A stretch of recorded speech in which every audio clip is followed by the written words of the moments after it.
हद तक ये एचडीएफसी बैंक की वजह से आई थिंक जितनी भी वीकनेस है निफ्टी में उसका 60 to 70% एचडीएफसी बैंक की वजह से। और अगर आप बैंक निफ्टी में देखें तो बैंक निफ्टी में करीब करीब 70 to 80% एचडीएफसी बैंक की वजह से आ रहा है। तो मेन कारण यही रहा मार्केट में कि एचडीएफसी बैंक की वजह से एक दबाव है। और एक्स ऑफ दैट मार्केट ठीक है, उतना ख़राब नहीं है, वैसे है ख़राब मार्केट, ऐसा नहीं है कि मार्केट ख़राब है, लेकिन एक्स ऑफ दैट शायद उतना ख़राब नहीं है। और मिड कैप मार्केट में तो आज एक्चुअली थोड़ी सी आउट परफॉर्मेंस है। और अगर आप देखें तो जैसे मैं कह भी रहा था कि मार्केट में थोड़ा सा सेलिंग प्रेशर है और थोड़ी सी कुछ न्यूज़ भी ख़राब थी। आरती इंडस्ट्रीज़ की वजह से एक केमिकल शेयरों में भी थोड़ा सा एक इम्पैक्ट आया, तो थोड़ा सा मार्केट में इस समय प्रेशर रहा। Harshita, very good afternoon. Good afternoon Anuj. इस बीच मेरी नजरें जा रही थी कि क्या ग्लोबल फुटप्रिंट पर कुछ बिगड़ा है, पर वैसा नहीं है। In fact Dow futures, Nasdaq futures सारे पॉजिटिव हैं।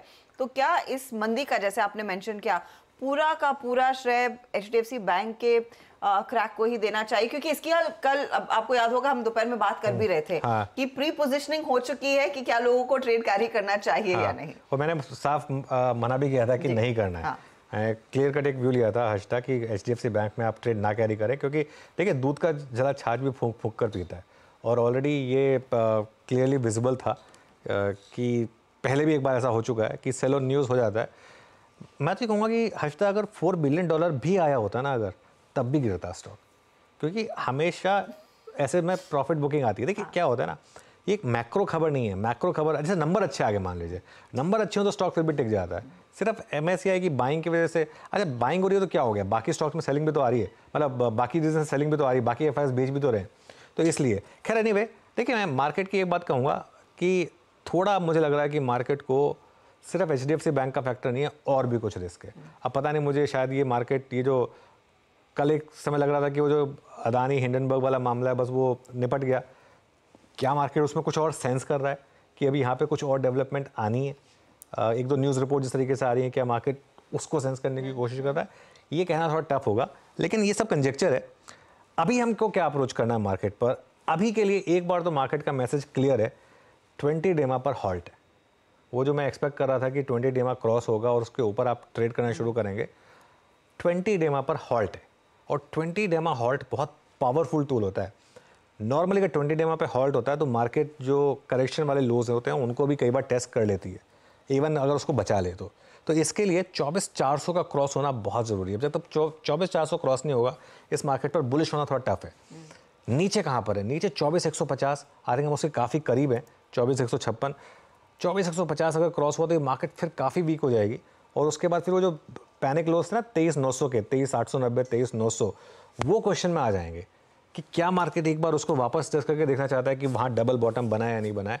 तो ये थोड़ा सा मार्केट के लिए टेस्ट हो जाएगा। 24,150 अगर टूटने लगे क्लोजिंग बेसिस पर, तो मैं कहूँगा कि आप अपने पोजिशनल लॉन्ग से भी बाहर निकलें एक बार के लिए और देख लें मार्केट किस करवट बैठ रहा है। बैंक निफ्टी बहुत क्रूशल है, क्योंकि बैंक निफ्टी में आज सुबह हम बात कर रहे थे कि एक तरफ इन्फ्लेशन पॉजिटिव है, लेकिन दूसरी तरफ एचडीएफसी बैंक नेगेटिव है। और एचडीएफसी बैंक का क्लियरली फैक्टर जो है उसने प्रिवेल किया 550 पॉइंट नीचे। अब हम 50,050 पर, 49,800 पर 100 डे एक्सपोनेंशियल मूविंग एवरेज है। और ध्यान रखिएगा, पिछले पूरे हफ्ते मार्केट ने 100 डेमा को बचाया है। तो खैर ये मतलब रुक सकता है, नहीं है मेरा व्यू ये है कि क्या रुकेगा।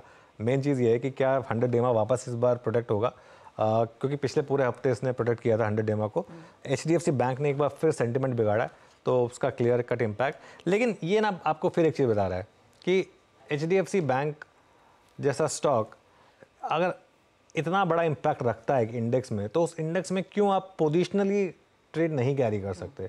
क्योंकि क्या होता है ना बहुत कई बार टेम्पटिंग होता है, कल के मूव के बाद बड़ा टेम्पटिंग रहा होगा कि बैंक निफ्टी के लॉन्ग्स को कैरी किया जाए। लेकिन अगर आपने कल बैंक निफ्टी का लॉन्ग कैरी कर लिया तो आज मार्केट ने आपको मौका ही नहीं दिया किसी भी तरीके से अपना लॉस कट करने का। तो इसके लिए ऐसे इंडेक्स में थोड़ा सा डे ट्रेडर बन के ही रहें। और वो एचडीएफसी बैंक आप देखते हैं, मेरा व्यू सुबह ये था कि 1550 से 1800 के बीच की रेंज रहेगी एचडीएफसी बैंक की, लेकिन देखते हैं यहाँ पे रुकेगा या नहीं रुकेगा बेसिकली। ये है फिलहाल आपके लिए ओवरऑल मार्केट का टेक। वीरो, गुड आफ्टरनून। बताइए, ऊपरी लेवल से काफ़ी हल्का होता हुआ बाजार क्या रेडार पर आ रहा है वायदे बाजार में? बिल्कुल Harshita, Nifty day low, Nifty bank 50,000 की दहलीज तोड़ रहा है। गुड आफ्टरनून अनुज। केमिकल्स में इमेंस शॉर्टिंग है और मैं सुबह आई थिंक दीपक फर्टिलाइजर्स का पोस्ट आरती इंडस्ट्रीज कोलैप्स बात कर रहा था कि 20 डेमा तोड़ के पेन बढ़ रहा है यहाँ पे एट डे लो सबसे ज़्यादा शॉर्टिंग इन काउंटर्स में। सुबह थी लॉन्ग अनवाइंडिंग, अब के स्टैट्स देखिए आप हर्षदा, अब शॉर्ट्स कैपिटलाइज कर रहे हैं, तो ये सबसे कमज़ोर पॉकेट है। और अभी as of now 2 stocks in fact Deepak nitrite और नवीन फ्लोरिन सबसे ज़्यादा शॉर्टिंग विटनेस करते हुए आई थिंक मेरे ख्याल से भी डैमेज और बाकी है इस प्राइस में। जिस प्रकार के मैं option stats, shorting, call writing देख रहा हूँ ना, ये दोनों स्टॉक्स अभी भी कोलैप्स होने के मूड में हैं। उसके बाद एक स्टॉक और रखूँगा जिसमें काफ़ी पेन बढ़ रहा है और अब डे लो की ट्रैजेक्टरी के आके ऑलमोस्ट ट्रेड करता हुआ, और एक ब्रेकडाउन है यहाँ पे, that's Tata power. Tata power अमूमन अपने 50 डे एक्सपोनेंशियल रेंज को होल्ड करता है और बॉटम अच्छा क्रिएट करता था 100 डेमा के आसपास। लेकिन अगर आप जरा टाटा पावर की शॉर्टिंग देखिए, 14 लाख शेयर इसके ओपन इंटरेस्ट जुड़े, पिछले 5 सेशन से सेलिंग देख रहा है डे लो की ट्रैजेक्टरी में। यानी अगर मैं टेक्निकली देखूं तो, और जो इसका एवरेज के साथ कोरिलेशन होता है, ये 24 जुलाई के स्विंग लो को अभी तक तोड़ा नहीं है, लेकिन टेक्निकली अब ये उतना बड़ा डिफरेंशियल क्रिएट कर चुका है कि एक ब्रेकडाउन केस है यहाँ पे। और अगर मैं स्ट्रेंथ की बात करूँ तो सिर्फ मुझे 1-2 जो स्टॉक्स जहाँ पे अच्छी स्ट्रेंथ नजर आ रही है उसमें है टोटल लाल पैथ लैब 3217 पे, अभी भी ये ऑलमोस्ट मार्च 2022 के बाद की अब तक की हाईएस्ट ट्रैजेक्टरी मार्केट ट्रेड कर रहा है। और साथ ही साथ एक ऑटो स्पेस में टीवीएस मोटर्स अनचार्टेड टेरिटरी में है, अभी भी स्ट्रॉन्ग लॉन्ग बिल्डअप हो रहा है। स्ट्रॉन्ग पुट राइटिंग है अराउंड 10 डेमा 2500 के आसपास और 2600 के आसपास डे हाई पैकेट ट्रेड करता हुआ। लेकिन बात करते करते अनुज 24,141 निफ्टी और बैंक निफ्टी ऑलमोस्ट आपके 100 डेमा की दहलीज पे। अनुज, HDFC बैंक, सुबह मैंने आपका व्यू भी सुना था, और HDFC बैंक कहीं ना कहीं लास्ट टाइम जो आप कह रहे थे ना बात कि 100 डेमा को हम प्रिवेंट कर रहे हैं निफ्टी बैंक पे, उसमें इसकी बहुत कंट्रीब्यूशन था, ये कोलैप्स नहीं हुआ था। इस बार आप HDFC बैंक को आइसोलेशन में कैसे रीड कर रहे हैं? एक हमारे पास पॉजिटिव था, लेकिन आज हमारे पास पॉजिटिव नेगेटिव दोनों थे। ऐसे पे इस प्राइस पे आपका आउटलुक HDFC बैंक पे? देखिए वीरू, हर चीज़ को ना कॉन्टेक्स्ट में समझना चाहिए। जब HDFC बैंक में वो शेयर होल्डिंग का पैटर्न आया था और उसके बाद MSCI की जगह क्लियर हुई थी, तब स्टॉक में बड़ी रैली आई थी, क्योंकि स्टॉक की पोजीशनिंग तब ऐसी थी, वो 52 वीक लो पे था, काफ़ी ज़्यादा उसमें हर कोई बेरिश था, मीम्स बन रहे थे उसके। उसके बाद जब HDFC बैंक के नंबर्स आए तब तक वो स्टॉक 1800 पे पहुँच गया था।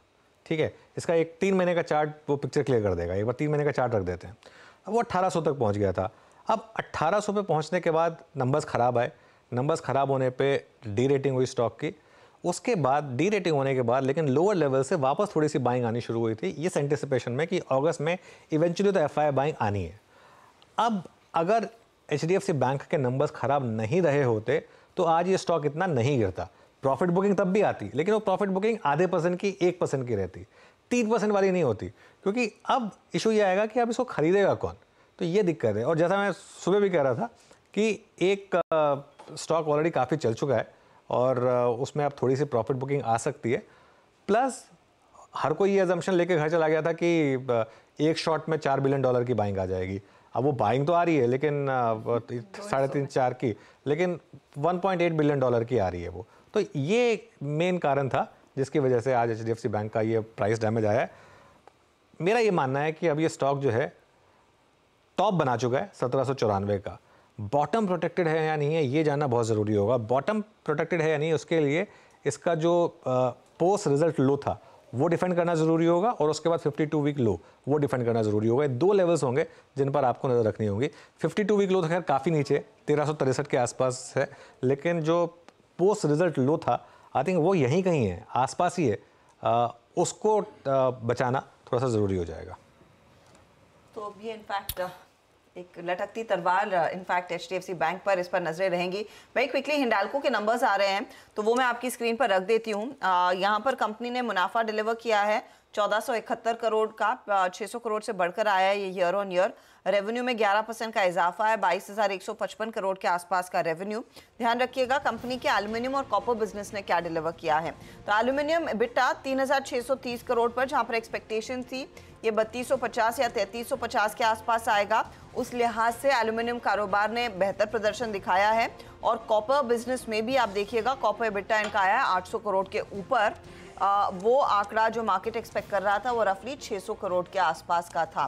तो अगर आप ब्रेक करके देखेंगे एल्यूमिनियम और कॉपर बिजनेस में कंपनी ने क्या डिलीवर किया है, तो तो दोनों फ्रंट्स पर वो परफॉर्मेंस बेहतर आपको दिखाई देगा। हालांकि आज गिरते बाजार में स्टॉक पर प्रेशर कायम है, करीब 1% का नुकसान यहाँ पर देखने को मिल रहा है।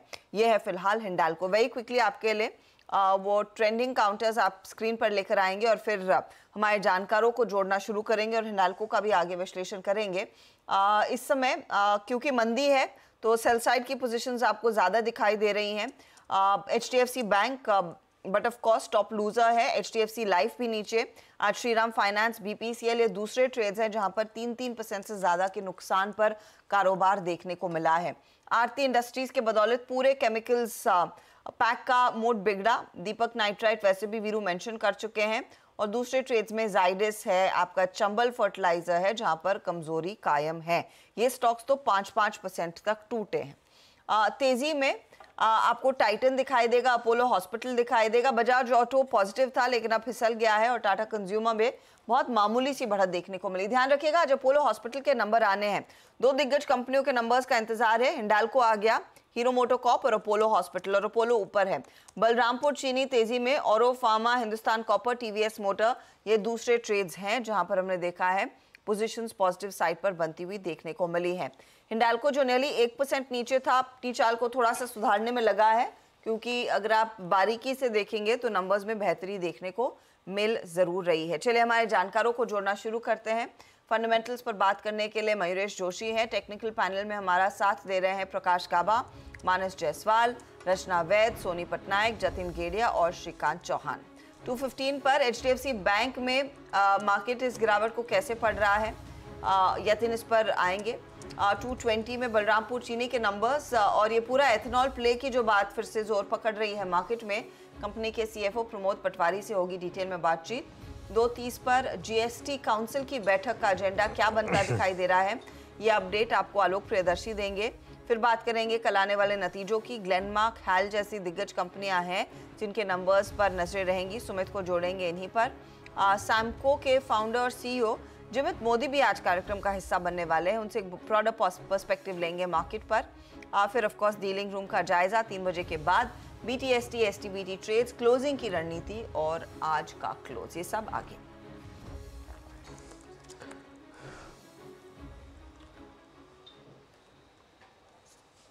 ये थी अभी तक का क्रम। और इस बीच अगर आप बाजार को देखें तो हर्षता ने जब तक क्रम रखा स्क्रीन पे तब तक बात करते करते अनुज वो ऑलमोस्ट आपका HDFC बैंक जहां पे आप मार्क कर रहे थे वहां से 7 रुपये नीचे, और लीजिए 100 डे मार्क टेस्ट हो गया निफ्टी बैंक में दोबारा अनुज। ह्यूज बिल्कुल। और आज निफ्टी फाइनेंशियल सर्विसेज की एक्सपायरी भी है, तो खैर काफ़ी प्रेशर है आज मार्केट में। चलिए अब हमारे एक्सपर्ट्स को जोड़ते हैं और ट्रेड्स लेना शुरू करते हैं। गुड आफ्टरनून गाबा सर, क्या ट्रेड लेंगे इस समय?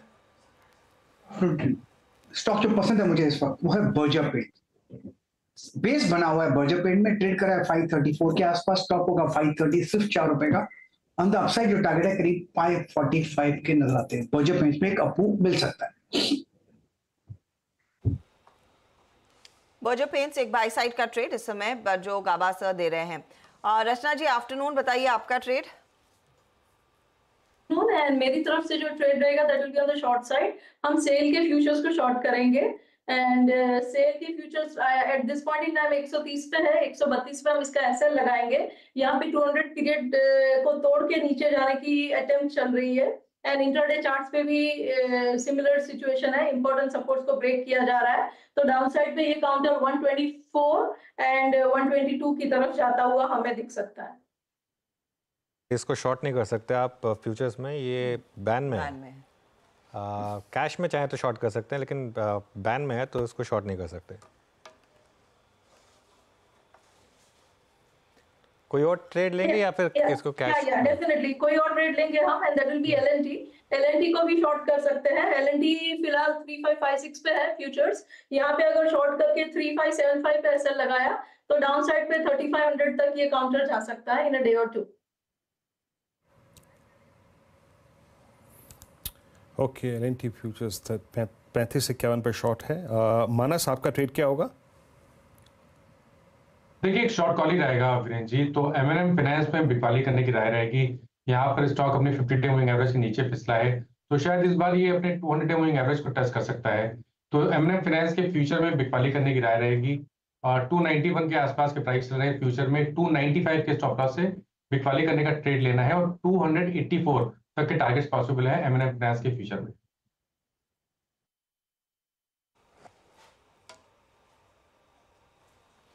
ओके, एमएनएम फाइनेंस पर मानस की राय है। सोने, आपका ट्रेड क्या रहेगा, तेजी या मंदी की तरफ? Good afternoon everyone.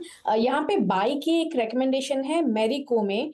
या करंट लेवल 652 फ्यूचर्स में बाई कर सकते हैं। स्टॉप लॉस यहाँ पे रहेगा 637। पहला टारगेट है 675, उसके ऊपर सस्टेन करता है तो 680 टू 85 के रेंज को भी एक बार टेस्ट कर सकता है। मेरिको में हम देख सकते हैं कि आज 50 EMA के सपोर्ट को पकड़ते हुए 1020 EMA हर्डल को क्रॉस कर रहा है और आज काफी अच्छे से फ्रेश लॉन्ग बिल्टअप पोजीशन 4% यहाँ पे ऐड हो रहे हैं। सो एक पॉजिटिव आउटलुक बन रहा है। 675 680 रेंज को एक बार टेस्ट कर सकता है। सपोर्ट भी काफी स्ट्रॉन्ग नजर आ रहा है 637। ओके, मीनवाइल बैंक निफ्टी में काफ़ी गिरावट अब बढ़ रही है। एचडीएफसी बैंक अब 3% नीचे। एक काम करते हैं, एक बार जरा मयूरेश को जोड़ते हैं। और मयूरेश, गुड आफ्टरनून, आपकी पिक लें। इससे पहले एक बार व्यू आपका मैं लेना चाहूँगा एचडीएफसी बैंक पर। क्या इस समय व्यू बन रहा है और आज की गिरावट को आप कैसे देख रहे हैं? नहीं, आई थिंक जैसे नंबर्स आए थे, नंबर्स डेफिनेटली सॉफ्ट थे और बाजार ये मान के चल रहा था कि जो अपडेट आया था और जो नंबर्स रिफ्लेक्ट हुए हैं इसमें थोड़ा समय लग सकता है। And the street probably believes कि सेकंड हाफ से शायद एक रिकवरी कोइंसाइड हो with the rate cut cycle as well globally and in the Indian context as well. तो अगर रेट कट का सिलसिला स्टार्ट हो जाता है तो जो निम्स और स्प्रेड्स में कॉम्प्रेशन देखने मिला था पिछले कई तिमाहियों से, there will be some respite on that.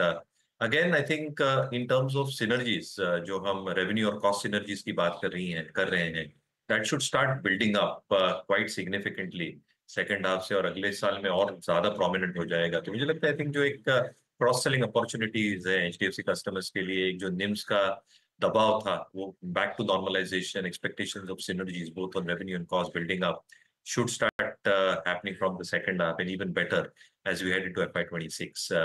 तो हम ऑप्टिमिस्टिक और पॉजिटिव रहेंगे। आई थिंक जिनके पास है बिल्कुल बने रहना चाहिए के लिहाज से बने रहने की सलाह पॉजिटिव है। मयूरेश, आपका ट्रेड क्या है आज के लिए? तो Harshada ji, I think afternoon to you as well and afternoon to the panel. इस शुगर स्टॉक्स के आप जस्ट एक रेफरेंस दे रहे थे Balram Purchini. I think the biggest proxy for this industry is Praj industries. ये स्टॉक हमारे वॉच लिस्ट पे है। नंबर्स काफी अच्छे हैं प्राज इंडस्ट्रीज के। So they have done a top line of 700 odd crores, EBITDA margin 13.66% के आसपास आई है। Order book is more then 4000 odd crores।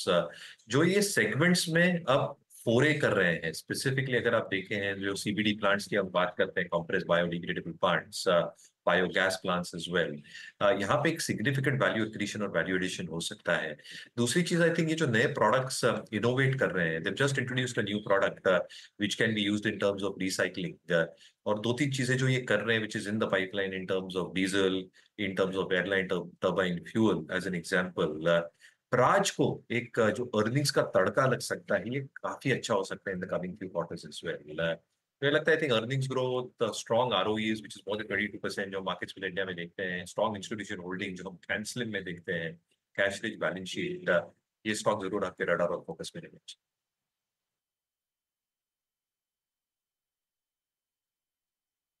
Praj industries 725 पे ट्रेड करता हुआ। अब एक काम करते हैं, एक दो ट्रेड्स को और मार्क कर लेते हैं यहाँ पर, और इनफैक्ट थोड़ा सा केमिकल बास्केट पे बात कर लेते हैं।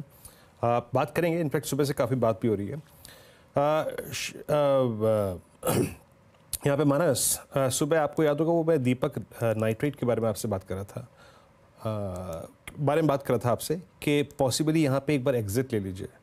अभी जब लगभग 3-3.5 घंटे का आपने एनालिसिस किया होगा केमिकल्स में, कोई लॉन्ग पुट ऑप्शन आपको विकल्प नज़र आ रहा है, चाहे वो नवीन फ्लोरीन हो, चाहे वो आपका दीपक नाइट्राइट हो, और माइट बी यूपीएल? देखिए, ये सब स्टॉक ऑलरेडी क्रैक हो चुके हैं, तो अब यहाँ पर फ्रेश मंदी करना थोड़ा सा डिफिकल्ट है। सबसे ज्यादा अगर हम खराब चार्ट की बात करें तो दीपक नाइट्राइट और नवीन फ्लोरीन, ये दो सबसे खराब लग रहे हैं। दीपक नाइट्राइट में स्पेस तो अभी भी है, नीचे शायद 2760 तक स्टॉक जा सकता है, करीब 90 रुपए का डाउनसाइड देखने को मिल सकता है, बट यहाँ पर उछाल पे ही बिकवाली करनी चाहिए। आई थिंक बेहतर स्तर है 2880 के आसपास आप बिकवाली करिए, 2920 के ऊपर स्टॉप लॉस लगा के आप बिकवाली करिए उछाल पे, और फिर आप टारगेट सेट करिए 2775 के। ये फिलहाल नवीन फ्लोरीन में अभी भी एक बिकवाली का मौका है। अक्रॉस द बोर्ड सारे केमिकल्स क्रैक कर रहे हैं और नवीन फ्लोरीन में आप अभी भी चेस कर सकते हैं और शॉर्ट साइड के ट्रेड को। अच्छा, वेरी क्विकली जतिन का ट्रेड रह गया। जतिन, आफ्टरनून, आपका ट्रेड क्या रहेगा? Good afternoon everybody. तो हमें भी सेल साइड की तरफ ट्रेड लेने की सजेशन रहेगी। जो सेल साइड की तरफ ट्रेड रहेगा वो इंडस टावर में होगा। फ्रेश ब्रेकडाउन मिल रहा है, 5 दिनों का कंसोलिडेशन नीचे की तरफ ब्रेक हो रहा है। डेरिवेटिव डेटा में लॉन्ग अनवाइंडिंग के साइंस हैं, तो हमें लगता है कहीं ना कहीं ये जो ब्रेकडाउन आया है वो आगे जाते हुए हमें लगता है सेलिंग प्रेशर और बढ़ा सकता है। इसके लिए 390 के टारगेट के लिए सेल किया जा सकता है और हम इसमें स्टॉप लॉस 412 रुपए का सजेस्ट कर रहे हैं। चलिए अब बात करते हैं आज की मार्केट की सबसे बड़ी दिक्कत। मार्केट का सबसे बड़ा स्टॉक HDFC बैंक 3% नीचे। MSCI के रिव्यू का डिटेल शायद मार्केट को पसंद नहीं आया, एक्चुअली मार्केट को पसंद नहीं आया है। तो ऐसा क्या है जो मार्केट को अच्छा नहीं लगा, यतिन से जानते हैं। Yatin, good afternoon. सुबह हम बात कर रहे थे कि कुछ थोड़ी सी मार्केट के लिए थोड़ी खुशी, थोड़ी गम वाली बात है, लेकिन अब तो लग रहा है कि गम ज़्यादा है। बिल्कुल बिल्कुल गम ज़्यादा है। और अगर हम HDFC बैंक की बात करें तो येस्टरडे ही एक ड्रैग आपको दिख रहा था निफ्टी बैंक पे, और आज भी अगर हम निफ्टी और निफ्टी बैंक के कंट्रीब्यूशन की बात करें तो आधे से ज़्यादा जो नुकसान है बाजार में वो एक ही स्टॉक के बिहाफ पे है, वो है HDFC बैंक। और क्यों HDFC बैंक 3-4% नीचे है, इसका सीधा कारण है MSCI का डिसअपॉइंटमेंट। लोगों को और एनालिस्ट लोगों को ये लग रहा था कि MSCI का जो ये टाइम का वेट चेंज है HDFC बैंक के लिए, क्योंकि जो इनका हेडरूम था FII का वो बढ़ चुका था और थ्रेशोल्ड पे था, तो लोगों को ये लगा कि 3-3.5 बिलियन डॉलर्स की जो बाइंग है, जो 20-25 हज़ार करोड़ से ज़्यादा होती है, वो एक साथ अगस्त रिव्यू में आपको होती हुई नज़र पड़ेगी। लेकिन MSCI ने एक बदलाव किया। बदलाव ये किया कि जो वेट चेंज है वो बहुत ही कम किया अनुमान से, जिसके कारण केवल 1.8 बिलियन डॉलर्स की आपको बाइंग दिखाई पड़ेगी, जो पहले एक्सपेक्टेड थी 3.5 बिलियन डॉलर। तो आप ऐसा मान सकते हैं कि जो पहले का एक्सपेक्टेशन था उससे आधा ही आपको MSCI का इंपैक्ट आता हुआ पड़ेगा बाइंग के चलते।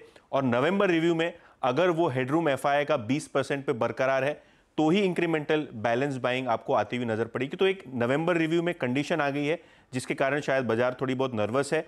और ऑब्वियसली क्योंकि लोगों को एक्सपेक्टेशन में था कि ये बदलाव होने वाला है, तो बहुत सारे हेज फंड्स, बहुत सारे आर्बिट्राज फंड्स ये पोजीशन HDFC बैंक में बना देते हैं पहले से ही। लेकिन वहाँ डिसअपॉइंटमेंट आने के चक्कर में आज अनवाइंडिंग बहुत भारी आपको HDFC बैंक के फ्यूचर्स में दिखाई पड़ रही है, और शायद इसी रीजन से स्टॉक में आज 3% से ज़्यादा का दबाव देखने को मिल रहा है। ओके, बिल्कुल। तो ये तो बात होगी HDFC बैंक की। इसके अलावा भी कुछ बदलाव हुए थे? हाँ, तो बेसिकली 7 इंक्लूजन और एक एक्सक्लूजन हुआ। एक्सक्लूजन में ऑब्वियसली बंधन बैंक था, और इंक्लूजन कैंडिडेट्स की बात करें तो सबसे एक्टिव आज जो स्टॉक है वो है डिक्सन टेक्नोलॉजीज़। यहाँ आपको खरीदारी दिखने को मिलेगी। इसके अलावा अगर हम बात करें तो दूसरे स्टॉक्स जो आज इंक्लूड हुए हैं इनमें बहुत सारे आपको अलग अलग नाम दिखाई देंगे, जैसे कि जाइडस लाइफ, ऑयल इंडिया। अगर हम बात करें वोडाफोन आइडिया की तो यहाँ भी आपको जो है इंक्लूजन में आता हुआ दिखाई पड़ा है ये कैंडिडेट। ऑब्वियसली अदानी ग्रुप के लिए भी अच्छी खबर है, क्योंकि यहाँ भी अगर हम देखें तो जो स्टेटस को था और जो एम्बार्गो था वो लिफ्ट हो चुका है, जिसकी वजह से अदानी एंटरप्राइज, अदानी एनर्जी के शेयर्स भी काफ़ी एक्टिव हैं आज के ट्रेड में। ओके यतिन, बहुत बहुत शुक्रिया। तो ये इस समय MSCI का फैक्टर क्लियरली, बाकी सब साइड शो बन गया आज HDFC बैंक के बाद। लेकिन एक सेक्टर जहाँ पर तेज़ी है वो है शुगर। बलरामपुर चीनी के नंबर्स अच्छे आए। उसके अलावा यहाँ पर जो एथेनॉल पर बातचीत चल रही है उसका भी एक clear cut impact sugar stocks पर है। बलरामपुर चीनी मिल्स के CFO प्रमोद पटवारी जुड़े हैं हमारे साथ, उनसे बात करते हैं। Pramod ji, good afternoon. आपके नंबर्स पर मैं आऊँगा और बात करूँगा, लेकिन पहले क्योंकि जो इस समय की न्यूज़ है, फ्रेश न्यूज़ है, वो डिस्कस करते हैं। 2 न्यूज़ पॉइंट्स हैं।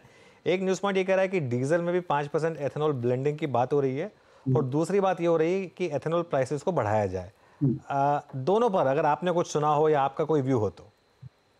नमस्कार अनुज। पहले मैं सेकंड क्वेश्चन का आंसर देना चाहूंगा। शुगर सीजन 22-23 के बाद मतलब इथेनॉल या 22-23 के बाद इथेनॉल प्राइसेस में कोई रिवीजन नहीं हुआ, और उसके बाद करीब 35 रुपए की FRP में इंक्रीज हो गई है। इंडस्ट्री की ये मांग है सरकार से कि इस साल जो कि 24-25 का सीजन रहेगा, इसके लिए इथेनॉल की प्राइसेस को रिवाइज किया जाए in accordance with the price increase in FRP। ये हमारी मांग है। दूसरी आपकी क्वेश्चन थी कि डीजल ब्लेंडिंग, इसके पहले अपने को ये देखना चाहिए कि 20% जो इथेनॉल का ब्लेंडिंग टारगेट है गवर्नमेंट ऑफ इंडिया का 2025-26 के लिए, उसके लिए ही हमें कम से कम 1000 करोड़ लीटर की आवश्यकता है। उसके अगेंस्ट में मे बी जो आने वाला साल है उसमें 900 करोड़ लीटर सप्लाई होने की अनुमान लगा रहे हैं हम लोग, जिसमें कि 400 करोड़ लीटर करीब शुगर इंडस्ट्री दे सकती है और balance other than sugar that is grain दे सकता है। सो आज 20% की ब्लेंडिंग रिक्वायरमेंट के लिए भी फीड स्टॉक उतना अवेलेबल नहीं है। हाँ, ये लॉन्ग टर्म के हिसाब से बहुत ही पॉजिटिव अनाउंसमेंट है। कुछ रिसर्च वगैरह का काम इसके ऊपर चल रहा है, तो आगे आने वाले सालों में जब भी डीजल में ये ब्लेंडिंग होएगी तो इथेनॉल की डिमांड में बढ़ोतरी आ जाएगी। अब इस समय अगर एक अंदाजा दे सके पटवारी जी, एथेनॉल प्राइसेस कुछ रिवाइज होने के की संभावना है या नहीं नियर टर्म में? बिल्कुल संभावना है, क्योंकि तो वही रिकमेंडेशन ये हमारी आस्क है गवर्नमेंट ऑफ इंडिया से। देखिए, जैसे मैंने कहा लास्ट 2 सालों में शुगर केन के प्राइस काफी बढ़ गए हैं, और यदि सही मात्रा में डाइवर्जन करवाना है इथेनॉल के लिए तो करेक्ट प्राइस देना बहुत जरूरी है। यदि करेक्ट प्राइस नहीं आएगी तो फिर डाइवर्जन पूरा नहीं हो पाएगा। दैट मीन्स शुगर ही ज्यादा बनेगी। शुगर यदि फिर ज्यादा बनेगी तो उसके कारण डोमेस्टिक प्राइसेस पे प्रेशर आएगा, फिर अगेन केन एरियर्स डेवलप होगा। तो ये एक इकोसिस्टम है जिसके हिसाब से जितनी प्राइस इंक्रीज एफआरपी के माध्यम से हुई है वो शुगर इथेनॉल रूप में कन्वर्ट होनी चाहिए। पटवारी साहब, एग्जैक्टली Q1 के एंड में आपका जो शुगर इन्वेंट्री है वो कितनी है इस वक्त, और 2 क्वार्टर्स के लिए, अब आने वाले 2 क्वार्टर्स के लिए, क्योंकि अब फेस्टिवल सीजन में भी चले जाएंगे हम, शुगर प्राइसेस पे आपका आउटलुक क्या है? देखिए, जून क्वार्टर के एंड में हम 5,10,000 टन की शुगर इन्वेंट्री होल्ड कर रहे हैं, जिसकी एवरेज कैरी कॉस्ट है 34 रुपीज 80 पैसा के आसपास।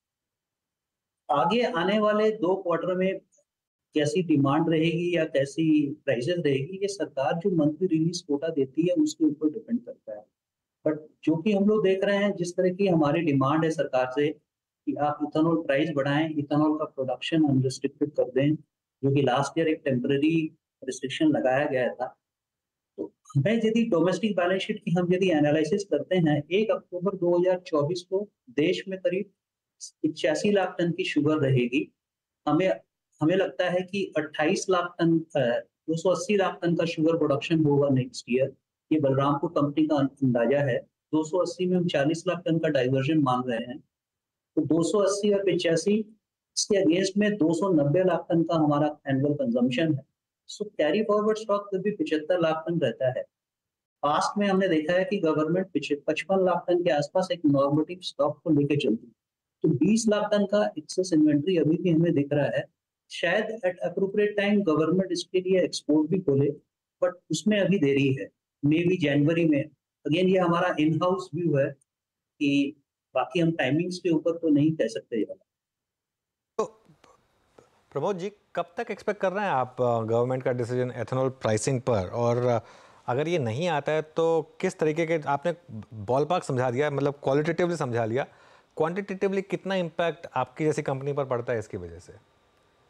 देखिए, जैसा मैंने कहा कि 400 करोड़ लीटर यदि शुगर इंडस्ट्री सप्लाई करेगी तो उसमें करीब 150 करोड़ लीटर जूस बेस से जाता है और 250 करोड़ करीब बी हेवी रूट से जा सकता है। ये 150 करोड़ का यदि आप अनुमान लगाएं तो इसकी रेवेन्यू करीब 10 साढ़े 10 हजार करोड़ रुपए होती है। ये यदि करेक्ट प्राइस नहीं आती है तो ये 10.5 हजार करोड़ की रेवेन्यू जो शुगर इंडस्ट्री को अप्रूव हो जाती है से बाई अप्रैल एंड या 15 मई के आसपास, ये इमीडिएटली फार्मर्स को पेमेंट हो जाती है मई के अंदर में।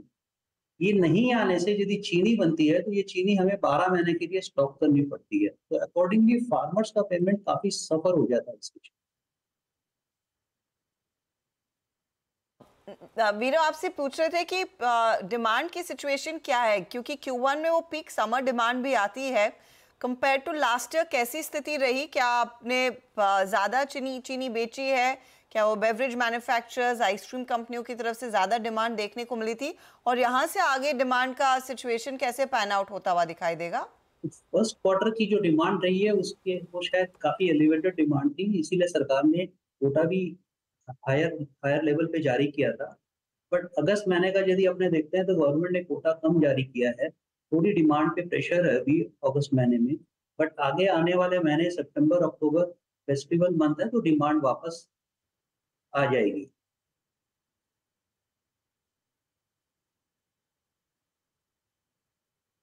पटवारी जी हमारे लिए समय निकालने के लिए and good luck to you sir for FY25। तो क्लियरली यहाँ पर इंतज़ार अभी भी रहेगा, लेकिन पहले अगर वो एथनॉल की प्राइसेस बढ़ जाएं वो एक पॉजिटिव है। पूरे यूनिवर्स में वो डीजल ब्लेंडिंग 5% की सिफारिश हो रही है। ऑफ कोर्स वो वर्क इन प्रोग्रेस रहेगा, कुछ समय लगेगा, लेकिन आप बलरामपुर चीनी देखिए, बाकी शुगर स्टॉक्स देखिए, एक तरफा तेजी बनती दिखाई दी है। इनफैक्ट इस पर मयूरेश अपना व्यू दे चुके हैं। मैं मानस आपसे एक व्यू लेना चाहूंगी इस पूरे पैक में, चाहे वो बलरामपुर हो, धामपुर हो, ऑफ कोर्स ज़्यादा कैश मार्केट वाली कंपनियां दिख रही हैं ट्रेड के लिहाज से। कुछ आपको कंफर्टिंग दिख रहा है जहां पर अभी भी आज के एक्शन के बाद तेजी की पोजीशन खड़ी की जा सकती है? देखिए, अगर हम फेवरेट की बात करें तो बलरामपुर चीनी फेवरेट है मेरे ख्याल से। यहाँ पर पोटेंशियल अभी भी है, क्योंकि अब देखिए ये स्टॉक ने 2022 के हाईज को ब्रीच कर दिया है, उसको टेस्ट किया है, ब्रीच नहीं किया, उसको टेस्ट किया है। लेकिन अगर ये 525 रुपए के ऊपर निकलेगा तो आई थिंक नेक्स्ट मूव में आपको 575 तक के भाव देखने को मिल जाएंगे। तो ट्रेंड तो पॉजिटिव है, बने रहना चाहिए अगर आपने पोजीशन बना रखी है, और 10 डे मूविंग एवरेज पे स्टॉप लॉस लगा के रखना है। तो 484 के नीचे स्टॉप लॉस लगा के रखिए, पोजीशन में बने रहिए। 575 तक के टारगेट्स बिल्कुल पॉसिबल है बलरामपुर चीनी। ये जो चीज़ निकल कर आई है हर्षदा, वो ये है कि ज़्यादा शुगर डेंजरस है बेसिकली सिस्टम के लिए, हर तरीके से हेल्थ के लिए डेंजरस है। और सिस्टम में जैसा मैंने बोला कि अगर आप कॉम्पनसेट नहीं करेंगे तो वो शुगर ज़्यादा आएगी, शुगर ज़्यादा आएगी तो प्राइसेस कम होंगे, प्राइसेस कम होंगे तो फिर किसानों को उनका वो एरियर्स नहीं मिलेंगे। तो ये पूरी की पूरी एक तरीके से एक विशेष साइकिल बन गई है बेसिकली। खैर मुझे लग रहा है कि इस पर डिसीजन जल्दी आएगा। मीनवाइल मार्केट कुछ हद तक डिफेंड करने की कोशिश कर रहा है क्रूशियल लेवल्स को। निफ्टी करीब 24,150 की जो लेवल की बात हुई थी, और बैंक निफ्टी पर 49,800 का वो क्रूशियल लेवल्स था। रिलायंस आज थोड़ी सी हेल्प करने की कोशिश कर रहा है मार्केट की। एक बार रिलायंस का इंटरडे चार्ट और देख लेते हैं, और रिलायंस पर एक व्यू लेते हैं। स्क्रीन पर पहले प्राइस देखते हैं, फिर डिस्प्ले में चलाते हैं। प्राइस करीब 0.1% इस समय रिलायंस पर, लेकिन लोअर लेवल से थोड़ी सी यहाँ पर रिकवरी आ रही है स्टॉक में। गाबा सर, रिलायंस का चार्ट देखिए एक बार, कोई मूव बन रहा है यहाँ पर? रिलायंस पे सुबह तो एक कह सकते हैं कि थोड़ी एक दिक्कत थी। अब लगता है कि रिलायंस में साइडवेज जोन है, लेकिन स्ट्रेंथ मिलेगा जब वो 2960 और 2970 पार कर लेगा तब। लेकिन अब मेरे ख्याल से 7 दिनों से एक साइडवेज मूव है, तो बेस्ट अवॉइड।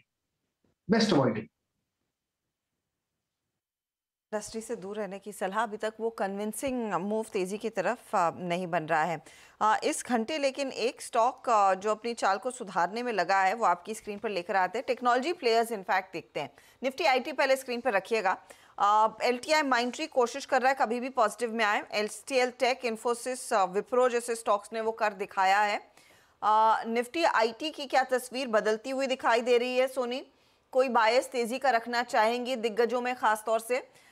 कोशिश तो कर रहा है निफ्टी आईटी फिर से पॉजिटिव टेरिटरी में आने की, चाहे वो इन्फोसिस हो, HCL टेक हो। यहाँ पर क्या मौका मिल रहा है आपको तेजी की पोजीशन लेने का, या फिर अभी भी ये साइडवेज है, ट्रेंड साफ नहीं है? हर्षदा जी, यहाँ पे मुझे लगता है कि थोड़ा सा वेट एंड वॉच करना जरूरी है, बिकॉज बहुत कंफर्म के साथ, यहाँ पे कंफर्मेशन के साथ वो स्ट्रेंथ नजर नहीं आ रहा है आईटी में। मॉर्निंग में एक अच्छा मोमेंटम नजर आया था, बट सेकेंड हाफ में वो सारे गेन्स वाइप आउट हो गए हैं। सो थोड़ा सा कंडीशनल रहेगा यहाँ पे। अगर हम HCL टेक पे देखेंगे तो यहाँ पे मुझे लगता है कि कंडीशनल बाय रहेगा कि अगर वो रेजिस्टेंस को क्रॉस कर पाता है 1610 जहाँ पे रेजिस्टेंस है, उसके ऊपर ही यहाँ पे खरीदारी करनी चाहिए। उसके ऊपर आपको टुवर्ड 1630 1640 लेवल्स नजर आ सकते हैं, बट क्रॉस नहीं करते तो थोड़ा सा यहाँ पे अवॉइड कीजिए। मेरे ख्याल से सपोर्ट इसका जाके 1550 पे अभी जाके बन रहा है। सो डिफिकल्ट है। आईटी यहाँ पे थोड़ा सा मुझे साइडवेज कंसोलिडेशन मोड पे नजर आ रहा है, तो अवॉइड करना बेटर। जी हाँ डॉक्टर साहब, एक बार एक काम कीजिएगा, निफ्टी बैंक का और निफ्टी आईटी का क्रॉस चार्ट, और मैं आई थिंक वैसे भी आपके स्क्रीन पे एक चित्र यहाँ पर रख देता हूँ। अनुज, कहाँ निफ्टी आईटी ने उस पूरे शॉक में मेरे ख्याल से 5 अगस्त को एक लो लगाया था, वो भी 50 डेमा के ऊपर था। अब तो खैर अभी भी 20 डेमा पे है। और कहाँ आपका निफ्टी बैंक अब इस प्राइस पे अनुज ऑलमोस्ट अब अपने 100 डेमा के तोड़ने के कगार पे। ये बैंक्स के नंबर्स आप जैसे सुबह कह रहे थे अपनी कमेंट्री में काफ़ी ख़राब है, वो बैंक सपोर्ट शायद नहीं मिल रहा है। अब आपका व्यू क्या है इस वक्त? क्या बैंक्स का पेन बढ़ेगा अगर 100 में एक बार टूट गया, और ऐसे में निफ्टी आईटी क्या करेगा? लग रहा है वीरू। और एक चीज़ है, देखिए लास्ट वीक हमारा व्यू क्या था कि लास्ट वीक की आप बैंक्स पे फोकस करिए, आईटी को अवॉइड करिए, क्योंकि लास्ट वीक जो दिक्कत थी वो ग्लोबल थी। इस हफ्ते क्लियरली मार्केट का व्यू क्या बन रहा है कि बैंक्स को अवॉइड करिए, और अगर आपको सेफ्टी चाहिए कहीं तो वो आईटी पर फोकस करिए, क्योंकि ग्लोबल मार्केट हील हो गई है पूरी तरीके से। तो ये मार्केट में आपको अपनी जो स्ट्रैटेजीज हैं वो उस हिसाब से चेंज करती रहनी है। लेकिन वीरू 49,800 लाइन इन सैंड, अगर वो क्रॉस ब्रीच हुआ और उसके नीचे बंद होने शुरू हुए तो फिर मुझे लग रहा है कि मार्केट में करेक्शन थोड़ी सी बैंक निफ्टी में डीप भी हो सकती है, और इवन 200 डे मूविंग एवरेज वो भी क्वेश्चन में आ जाएगा, वो काफ़ी नीचे है यहाँ से। तो खैर अभी उसकी बात नहीं करेंगे, लेकिन क्लियरली पैनिक तो है इस समय बैंक निफ्टी में विदाउट अ डाउट। कुल पैनिक है। और जरा डॉक्टर साहब एक बार एक काम कीजिए, निफ्टी पीएसयू बैंक इंडेक्स लेके आइएगा। निफ्टी पीएसयू बैंक इंडेक्स आपके स्क्रीन पे 6831। निफ्टी पीएसयू बैंक इंडेक्स में क्या चीज़ हो रही है, ये एक टिपिकल इन्वर्टेड फ्लैग है, मींस एक बेयरिश पैटर्न होता है। और कहाँ निफ्टी बैंक अभी 100 डे नहीं तोड़ रहा है, अभी भी उसके करीब 70 पॉइंट ऊपर है, और ऑलरेडी ये index Nifty PSU bank index करीब मेरे ख्याल से 280 पॉइंट नीचे ट्रेड कर रहा है 100 डे से, और इसका 200 डे एक्सपोनेंशियल प्लेस्ड है 6591 पे। मानस जरा एक बार देखिए आप कैनरा बैंक, एक बार देखिए आप एसबीआई नाउ 100 डे के नीचे। दैट मीन्स ये इंडेक्स को एक्सलेट कर रहा है, इसका फॉल इंडेक्स के तुलना में ज़्यादा है। आपकी राय इस वक्त पीएसओ में कहीं शॉर्टिंग का या फिर कोई पुट्स का थॉट आपका मानस? तो देखिए जितने बैंक आपने पीएसयू के बोले वो डेफिनेटली वीक लग रहे हैं चार्ट्स पे। कैनरा बैंक में शॉर्ट नहीं करेंगे क्योंकि यहाँ पर 200 डे मूविंग एवरेज बहुत पास में है, 105 रुपए के आसपास है। लेकिन स्टेट बैंक ऑफ इंडिया में एक अपॉर्चुनिटी दिखती है। मेरे ख्याल से स्टॉक अगर 795 के नीचे गया तो आपको अच्छी खासी गिरावट देखने को मिल सकती है। तो अगर पीएसयू बैंकिंग में एक ट्रेड लेना होगा तो शॉर्ट साइड पे होगा 800 का put option state bank of India का, वो लिया जा सकता है। मेरे ख्याल से उसके जो प्राइस है वो चल रहे हैं 13 रुपए के आसपास, तो वहां पर 8 रुपए के स्टॉप लॉस से आप खरीदारी कर सकते हैं। ऊपर की तरफ 25 से 30 रुपए तक के टारगेट्स पॉसिबल हैं स्टेट बैंक ऑफ इंडिया के 800 के पुट ऑप्शन में। चलिए अब एक बार रिविजिट करते हैं केमिकल बास्केट को। आरती इंडस्ट्रीज 15% नीचे, दीपक नाइट्राइट करीब 5.5%, नवीन फ्लोरीन 5% नीचे। आज सुबह हर्षिता बिग स्टॉक में मैंने आरती इंडस्ट्रीज की बात की थी और उसको रेड में लिया था, लेकिन उस समय ये मुझे नहीं लगा था कि 15% गिर जाएगा ये। हाँ, क्योंकि यहाँ पर मार्केट का जो मैकेनिज्म है ना इक्विलिब्रियम का, वो बहुत फास्ट है। आप आरती इंडस्ट्रीज का चार्ट देखिए, एक साल का चार्ट, आई थिंक 450-500 रुपये पे मैंने एक बुलिश व्यू लिया था जब पहली बार क्वार्टर ऑन क्वार्टर रिवर्सल आया था। उसके बाद कल अच्छे ईयर ऑन ईयर नंबर्स पर ये स्टॉक घूमा और उसके बाद इस तरीके से गिरा। ध्यान रखिए ये स्टॉक अभी भी केमिकल बास्केट में मैसिव आउट परफॉर्मर रहा है, लेकिन आज क्लियरली मार्केट का जो वर्डिक्ट है वो ये है कि कहीं मार्केट को लग रहा है कि टॉप अर्निंग्स हुई हैं यहाँ पर, और अर्निंग्स अगर टॉप हुई हैं और कमोडिटी कंपनीज में वो बहुत बड़े रिवर्सल के साइन होते हैं।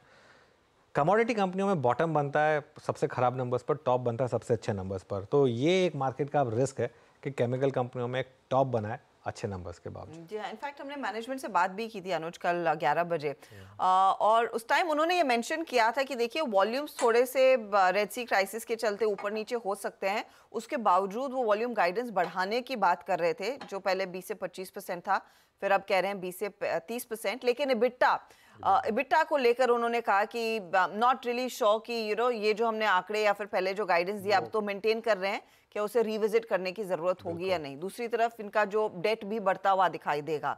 कैपेसिटी जो ऑन ट्रैक आने वाली थी पार्शियली ऑन ट्रैक आ रही है, लेकिन एक पर्टिकुलर प्रोडक्ट की capacity at the end of next year ही आती हुई दिखाई देगी। तो ये कुछ चीजें हाईलाइट हुई थी, लेकिन इस तरह का अग्रेसिव रिएक्शन आएगा उसका आभास हाँ बिल्कुल। आई थिंक वो ऑब्वियसली मार्केट वेट करता है कॉन कॉल का, क्योंकि इंस्टीट्यूशंस जो हैं वो उसके बाद रिएक्ट करते हैं, तो इसके लिए इंस्टीट्यूशंस ने उस पर रिएक्ट किया और इसकी वजह से ये मूव आया, और बाकी केमिकल स्टॉक्स पर भी इसका इम्पैक्ट है। वैसे बार बार मेरी नज़र निफ्टी पर जा रही है, क्योंकि किसी भी मोमेंट वो 24,150 तोड़ने की फिराक में है, और इवन बैंक निफ्टी भी 49,800 तोड़ने की फिराक में है, तो उस पर भी एक नज़र है। एक नज़र यहाँ पर और एक नज़र केमिकल स्टॉक्स पर। मयूरेश, केमिकल बास्केट में कोई स्टॉक खरीदेंगे आप? तो अनुज, आई थिंक नंबर्स थोड़े सिलेक्टिवली बेटर थे, but large part of the market, as you rightly pointing out, they have indicated to some sort of pressures. Obviously I think जो एक यूनिवर्सल थीम रही है डी स्टॉकिंग वाली, जो China dump कर रही थी, those dumping elements have started coming off. Pricing में स्पेसिफिकली एग्रोकेमिकल्स के प्राइसिंग में थोड़ी एक सुधार देखने मिली थी. तो I think within the pocket right now, I think agrochemicals is one space जहां पे at least numbers have held up reasonably better compare to the rest. PI industries के नंबर मेरे हिसाब से ठीक ठाक आए थे, और मुझे लगता है I think agrochemical prices will continue on the elevated level itself. Input cost में थोड़ी स्टेबिलिटी जरूर देखने मिली है, और मैनेजमेंट की commentary are sounding very very optimistic. तो stick with agrochemical players with in this basket. PI industries with in that मुझे लगता है थोड़े बेटर नंबर्स और कमेंट्री थोड़ी शानदार. पीआई में थोड़ी सी सेफ्टी है. चलिए, इनफैक्ट ये चीन को लेकर क्या चिंता आरती इंडस्ट्रीज के मैनेजमेंट ने हमारे साथ शेयर की, वो आपको एक बार सुना भी देते हैं. मार्जिन्स अभी भी प्रेशर में है, मोस्टली ड्रिवन बाय चाइना. उनकी डोमेस्टिक मार्केट में ओवर कैपेसिटी होने के वजह से they continue to dump molecules across the world. And हमारा बिजनेस जहाँ पे 60% is export oriented business, because of Chinese dumping, that pressure still remains. So margin में भी pressure जारी है. FY25 के लिए वॉल्यूम के ऊपर हमारा कॉन्फिडेंस काफी अच्छा है. We think 20 से 30% वॉल्यूम ग्रोथ हम डिलीवर कर पाएंगे compared to last year. And combination of 2-3 चीजें हैं. एक, हमारी कैपेसिटी जो एक्सपैंड हो रही है, some of the new plants इस क्वार्टर में कमीशन हो जाएंगे, उनकी भी वॉल्यूम रैंप अप हो जाएंगे Q3 Q4 में. So overall with that I think volume growth के ऊपर काफी अच्छा कॉन्फिडेंस है. Margins we don't see, I think जो अर्लियर एक्सपेक्टेशंस था कि because of certain recovery in demand margin में भी रिकवरी दिखेगा, वो अभी दिख नहीं रहा है. So will have to continue to watch out and monitor China कैसे बिहेव करता है ओवर द कमिंग क्वार्टर्स. तो मैनेजमेंट ने ध्यान रखिएगा, इसी मंच पर कल कहा था कि मार्जिन्स पर दबाव देखने को मिलेगा, और चाइना एक बड़ा फैक्टर है जो मार्जिन्स को ड्रैग भी कर रहा है. अच्छा, इस बीच जिस लेवल का जिक्र हुआ था 24,150, उसके डिसाइसिवली नीचे, मैं डिसाइसिवली इसीलिए कह रही हूँ क्योंकि 24,140 तक आ गए हैं, उससे लगभग 8-9 पॉइंट नीचे हम ट्रेड करते हुए. और अनुज देखिए, सारे जो बिग बॉयज हैं, पहले तो ऑफ कोर्स एचडीएफसी बैंक अपना योगदान दे रहा था नीचे खींचने में, लेकिन अब कोटक में, बजाज फाइनेंस में, एक्सिस में, एसबीआई, आईसीआईसीआई में भी एक सिरे से बिकवाली नई वाली आती हुई दिखाई दे रही है. और हज 24,150 के सिग्निफिकेंस आवरली चार्ट्स पर है. अगर आप आवरली चार्ट्स बनाएं और पिछले हफ्ते के मंडे से जब मार्केट ने लोज बनाने शुरू किए थे, उन लोज को कनेक्ट करेंगे तो वो लाइन 24,150 पर आती है. और 24,150 के नीचे अगर आप गए तो नेक्स्ट लेवल टू वॉच हो जाएगा 24,065, और 24,065 के नीचे फिर लेवल टू वॉच हो जाएगा 23,950. ये वो ट्रेंड लाइन, जो लोज की ट्रेंड लाइन बनी हुई है मार्केट में आवरली चार्ट्स पर, मैं उसके हिसाब से बता रहा हूँ. इसके लिए 24,150 की सिग्निफिकेंस थी. हो सकता है ये मार्केट वापस एक बार रिक्लेम कर ले उसको, फिर उसके ऊपर आ जाए, लेकिन अगर डिसाइसिवली टूट गया और उसके नीचे बंद हो गए तो फिर 24,065 और फिर 23,950 तक के लेवल्स ओपन हो जाएंगे निफ्टी में. तो आपकी बोलने की देरी थी, उसको रिक्लेम कर तो लिया, लेकिन क्लोजिंग तक देखना होगा ये लेवल होल्ड कर पाता है या नहीं. क्लियरली थोड़ी सी चिंताजनक स्थिति में अब मार्केट लेवल्स के लिहाज से आता हुआ. 200 पॉइंट नीचे निफ्टी, और निफ्टी बैंक 700 पॉइंट के नुकसान पर कर रहा है कारोबार. चलिए, इस बीच कुछ दूसरी खबरें भी आपकी स्क्रीन पर लेकर आते हैं. 9 सितंबर वो तय हो गई है तारीख. जीएसटी काउंसिल की अहम बैठक होने वाली है, दिल्ली में ये बैठक होगी, और सूत्र हमें बता रहे हैं कि इन्फोसिस समेत फॉरेन एयरलाइंस और शिपिंग लाइंस को जीएसटी डिमांड पर आंशिक राहत मिलने की संभावना है. साथ ही सबसे बड़ा मुद्दा इंश्योरेंस का, जीएसटी दरों में कोई बदलाव होगा या नहीं, इस पर भी चर्चा होगी. ज्यादा डिटेल्स के लिए आलोक प्रियदर्शी को जोड़ लेते हैं. आलोक, बताइए क्या आप पकड़ रहे हैं आप सूत्रों से? बिल्कुल, देखिए, 2 इम्पोर्टेंट मुद्दे हैं. एक तो है जो इन्फोसिस और फॉरेन एयरलाइंस के साथ साथ शिपिंग लाइंस की जो प्रॉब्लम है, जिन पर डीजीजीआई ने जीएसटी के भारी भरकम नोटिसेस भेजे हैं, वो मुद्दा है. और दूसरा मुद्दा है हेल्थ और लाइफ इंश्योरेंस पर जो 18% जीएसटी अभी लगती है. ये दोनों मुद्दे, इन दोनों मुद्दों को लेकर लंबे समय से चर्चा हो रही है. और हेल्थ इंश्योरेंस और लाइफ इंश्योरेंस को लेकर तो पिछले दिनों संसद में भी काफी हंगामा हुआ था, और वित्त मंत्री ने को उस पर जवाब देना पड़ा था. और वित्त मंत्री ने यही कहा था कि अब मुद्दा जो है जीएसटी काउंसिल के सामने वो रखेंगे. लेकिन हमारे सूत्र बता रहे हैं कि हेल्थ इंश्योरेंस और लाइफ इंश्योरेंस पर सरकार ने जो जीएसटी में कटौती की तैयारी शुरू कर दी है, उस पर 5% जीएसटी लग सकता है, अभी 18% है। हालांकि डिमांड ये की जा रही थी कि इस पर से पूरी तरह से जीएसटी खत्म किया जाए, लेकिन जो हमारे सूत्र बता रहे हैं कि नहीं, इस पर सबसे लोअर जो रेट है वो 5% जीएसटी लग सकती है अगर हेल्थ इंश्योरेंस और लाइफ इंश्योरेंस की बात करें तो। वहीं दूसरा जो मुद्दा है वो इन्फोसिस से है। इन्फोसिस को 32,400 करोड़ रुपए का जीएसटी डिमांड यानी जीएसटी नोटिस गया हुआ है। हालांकि इसमें कुछ राहत स्टेट के जीएसटी डिपार्टमेंट ने दी हुई है और कुछ राहत 1 साल का जो 2016-17 का जो जीएसटी था उसको विड्रॉ भी कर लिया गया है, लेकिन अभी भी काफी बड़ा अमाउंट है। और इसी तरह के कुछ दिक्कतें फॉरेन एयरलाइंस और शिपिंग लाइंस के हैं। इन फॉरेन एयरलाइंस की बात करें तो वहां पर करीब 10 से 15 हजार करोड़ रुपए के जीएसटी डिमांड्स हैं और जो शिपिंग लाइंस हैं उन पर 1 लाख करोड़ रुपए का जीएसटी डिमांड है। तो ये सारे मुद्दे चल रहे हैं और बहुत उम्मीद है कि जीएसटी काउंसिल की बैठक में इन पर एक क्लैरिटी आएगी, क्लैरिफिकेशन दिया जाएगा कि आखिरकार जो इस तरह के मामले हैं जिसमें कि कहीं पर एक कंट्री में हेड ऑफिस है, दूसरी कंट्रीज में ब्रांच ऑफिस हैं, तो दोनों के बीच में अगर ट्रांजेक्शन होता है तो उन पर किस तरह की से जीएसटी को एप्लीकेबल किया जाए, उस पर किस तरह से जीएसटी लगाया जाए, ये मुद्दा रहेगा इस पर जीएसटी काउंसिल पर। इस पर क्लैरिफिकेशन आएगा और जीएसटी डिपार्टमेंट के अधिकारियों ने 18% की जीएसटी की दर से चूंकि जीएसटी लगाया हुआ है, लिहाजा यह बड़ा भारी भरकम अमाउंट है और इस पर इन्फोसिस समेत जो जितने भी फॉरेन एयरलाइंस और जो शिपिंग लाइंस है इनको एक तरह से कहें पार्शियल रिलीफ मिलने की उम्मीद की जा रही है, क्योंकि ये अमाउंट काफी ज्यादा है और चूंकि रेट्रोस्पेक्टिव मसला है, पिछले 22 जून को जो बैठक हुई थी उसमें रिलीफ दिया गया था, तो रेट्रोस्पेक्टिव तो नहीं हो सकता, लिहाजा इस पर आगे किस तरह से क्लैरिफिकेशन आएगी वो देखना बाकी है। और दूसरा मुद्दा जो हेल्थ इंश्योरेंस और लाइफ इंश्योरेंस का है वहां पर बड़ी एक राहत मिलती हुई दिख सकती है। आलोक, शुक्रिया आपका इस पूरी चर्चा के लिए। इन्फोसिस को रहेगा आई थिंक और महत्वपूर्ण इस मद्देनजर, और साथ ही साथ आपके लिए, हमारे लिए, सभी के लिए जीएसटी और I think insurance premium and health insurance वो एक बहुत महत्वपूर्ण, अगर आप देखें, राहत हो गया, एटलीस्ट अगर 5% भी होता है। मीनवाइल मैं विषय को थोड़ा चेंज करता हूँ। आलोक, बहुत बहुत शुक्रिया। श्रीकांत चौहान कोटक सिक्योरिटीज से हमारे साथ जुड़ चुके हैं। Srikanth, good afternoon. Srikanth, immense selling pressure, Nifty day low, Nifty bank below 100-day exponential moving average, आपका टेक और आपका कॉल इस वक्त का। Good afternoon Virendra. तो बिल्कुल देखिए, निफ्टी की जो क्लोजिंग आ रही है वो तो थोड़ी सी डराने वाली है, क्योंकि एक राइजिंग वेज बना था, उस राइजिंग वेज के नीचे का क्लोज आ रहा है। और टेक्निकली अगर इस पर्टिकुलर पैटर्न को देखें तो जैसे 24,150 की बात हो रही है, तो मुझे लगता है यस, इसके बाद जो नीचे के लेवल्स ओपन होंगे वो 23,900 के हो सकते हैं, जो वेज का एंड पॉइंट है। साथ ही साथ अगर आज एमएससीआई की रीबैलेंसिंग है और अगर शायद में लास्ट में अगर रिकवरी आ जाए तो शायद फिर वो कुछ जो ओवरऑल सेटअप है वो बदल सकता है। अदरवाइज मुझे लगता है कि ये दिक्कत भरा सेटअप है और इस पर्टिकुलर सेटअप के साथ अगर आपको ट्रेड करना है तो अपनी पोजीशंस को कम रखना, लाइट रखना काफी जरूरी है। स्टॉक स्पेसिफिक बात करें तो मुझे लगता है कि कई सारे स्टॉक ऐसे हैं कि जो अपने इंपॉर्टेंट लेवल से थोड़े से रिवर्स भी हो रहे हैं। तो यहाँ पे टाइटन एक स्टॉक ऐसा है कि जिसे डबल बेनिफिट हो रहा है इस पर्टिकुलर पॉलिसी का। तो करंट लेवल से मुझे लगता है टाइटन को लॉन्ग किया जा सकता है 338085 में। स्टॉप लॉस काफी नजदीक का है, 3350 का स्टॉप लॉस रखें। टारगेट्स नजर आते हैं यहाँ पे 3500 के। तो टाइटन एक ऐसा स्टॉक है कि जो हम लॉन्ग करके चल सकते हैं। मीनवाइल मार्केट्स, अब फिर बात करते करते श्रीकांत से जब मैंने प्रश्न ही किया, मात्र इतनी देर में 60 पॉइंट और नीचे खिसक गया। दैट मीन्स अगर आप टेक्निकली देखें, लेवल टू लेवल नहीं, लेकिन आप टेक्निकली जो 6 अगस्त का लो था वो 100 मार्क नीचे स्लिप हुआ था, हम उस परिस्थिति में अब आ चुके हैं। निफ्टी अब 24,131 पे, अब यहाँ से 4 का चौका का क्रम शुरू करेंगे। कुछ देर में हम बात भी करेंगे अनुजर में इस पर लेवल्स पे, लेकिन यहाँ पे ट्रेड्स कंप्लीट कर लेते हैं। यहाँ पर सस्ता ऑप्शन सोनी पटनायक जी के सौजन्य से आएगा और वो बताएंगे आज का सस्ता ऑप्शन। उसके बाद आज का एफएनओ सुपरस्टार रचना जी के सौजन्य से आएगा, वो बताएंगे आज का सुपरस्टार। उसके बाद 4 का चमत्कार मानस जी और साथ ही साथ मिड कैप फंडा मयूरेश जोशी जी पिक करेंगे।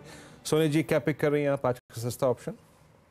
जी वीरेंद्र जी, यहाँ पे आरईसी लिमिटेड में 550 का पुट ऑप्शन रेकमेंड करना चाहेंगे। सस्ता ऑप्शन में 9.5 9.8 इसी रेंज में बाय कर सकते हैं। स्टॉप लॉस यहाँ पे रहेगा 6 रुपए का। टारगेट पहला रहेगा 13 रुपए, उसके ऊपर अगर सस्टेन करता है तो 16 रुपए का दूसरा टारगेट रहेगा। आरईसी में एक ब्रेकडाउन देख सकते हैं, 50 EMA को अभी ब्रेक करते हुए नजर आ रहा है। यहाँ पे थोड़ा सा शॉर्ट्स भी बिल्ड हो रहे हैं, सो थोड़ा सा वीक भी पॉजिटिव लग रहा है। यहाँ पे टुवर्ड्स 550 545 लेवल्स को एक बार टेस्ट कर सकता है। ओके, तो आरईसी का 550 का पुट लेकर चले। ये एक मंदी वाला ट्रेड आपके लिए सुझाया गया है, जो 9 रुपये 85 पैसे पर आप पोजीशन लेंगे। एफएनओ सुपरस्टार रचना जी। जी मेरी तरफ से जो रहेगा कोटक बैंक के फ्यूचर्स में शॉर्ट रहेगा। यहाँ पे 200 पीरियड के नीचे आज का पूरा प्राइस एक्शन रहा है और अपर लेवल पे रिजेक्शन भी दिख रहा है। तो यहाँ पे मेरे हिसाब से ये गिरावट और एग्रेवेट हो सकती है आने वाले टाइम में और सपोर्ट थोड़ा दूर है। 1735 के आसपास पहला सपोर्ट बनता है। तो अगर 1760 के एसएल के साथ यहाँ से हम शॉर्ट करेंगे तो हमारा पहला टारगेट होगा 1735 और उसके बाद 1720। ओके, अब चलते हैं मानस के पास। मानस, आप क्या पिक कर रहे हैं? तो देखिए, बजाज फिनेंस में बिकवाली करने की राय रहेगी, क्योंकि अगर आप पैटर्न देखें तो अब निगेटिव लग रहा है, क्योंकि स्टॉक ने एक बहुत ही अहम सपोर्ट ब्रीच किया है। तो बजाज फाइनेंस के फ्यूचर में बिकवाली कर सकते हैं। स्टॉप लॉसेस रहेंगे 6560 के, टारगेट रहेंगे 6350 के। 6350 के टारगेट के लिए बजाज फाइनेंस के फ्यूचर में बिकवाली करिए, और या तो 6500 का पुट ऑप्शन, 6500 वाला पुट ऑप्शन 130 रुपए पे ले लीजिए, 94 का स्टॉप लॉस लगाइए और 200 रुपए के 200 के टारगेट सेट करिए। ये फिलहाल बजाज फाइनेंस एक शॉर्ट साइड का ट्रेड आपके लिए 6350 तक फिसल सकता है ये काउंटर। फंडा ट्रेड, मिड कैप फंडा, मयूरेश बताइए आप क्या पिक करेंगे? कैपेसाइट इंफ्रा, अगर ये स्टॉक पुल बैक देता है तो हमें लगता है आई थिंक काफी अप्रोप्रिएटली प्लेस्ड है रियल एस्टेट एंसिलरी स्पेस में। ऑर्डर बुक काफी तगड़ा है, टॉप लाइन ग्रोथ लगभग 2000 करोड़ के आसपास आया था, order book in excess of around 900 odd crore. हमें लगता है आई थिंक अगर ये एग्जीक्यूट यही रेट पे करते रहे तो जो एक परफॉर्मेंस रही है इन terms of earnings growth, in terms of margin expansion, bottom line growth, बहुत ज्यादा लेवरेज बुक्स पे है ही नहीं, स्ट्रॉन्ग इंस्टीट्यूशन होल्डिंग है, आरओसी और आरओई एक्सपेंशन दोनों मिल सकता है, आई थिंक काफी कुछ हो सकता है। तो अगर ये स्टॉक पुलबैक्स पे मिलता है तो आपके वॉच लिस्ट पे जरूर। मीनवाइल चलिए रिकैप को आज थोड़ा विराम देते हैं। संवर्धन के नंबर्स आ रहे हैं, 601 करोड़ से बढ़कर 994 करोड़ का प्रॉफिट है। सुमित ने जो पोल भेजा था हमें वो 1025 करोड़ का था। सेल्स 29,100 करोड़ का एस्टिमेट था, 28,868 करोड़ पर आया। तो यहाँ पर भी हल्का सा मिस है, बहुत हल्का सा। एक्चुअली ये कहना होगा कि इनलाइन है नंबर्स। अब बस एबिडा और मार्जिन का नंबर एक बार और आ जाए वो और देख लेते हैं तो उससे पता चल जाएगा। लेकिन इनफैक्ट 2775 करोड़ पर आया है, 2832 करोड़ का एक्सपेक्टेशन था। हाँ, तो और साथ ही मार्जिन 9.6% पर। हाँ, वो भी 9.75 था। अब तो मार्जिन इनलाइन है, इनलाइन है, स्लाइटली वीक। हाँ, तो पर देखिए ये मार्केट ऐसा है कि थोड़ा सा भी यहाँ वहाँ हुआ स्टॉक पनिश हो रहा है। इतनी वैसे खराब परफॉर्मेंस नहीं है। अब 2%, 2.25% तक का नुकसान स्टॉक में आता हुआ दिखाई दे रहा है। इस पर फटाफट से एक टेक चेक ले लेते हैं।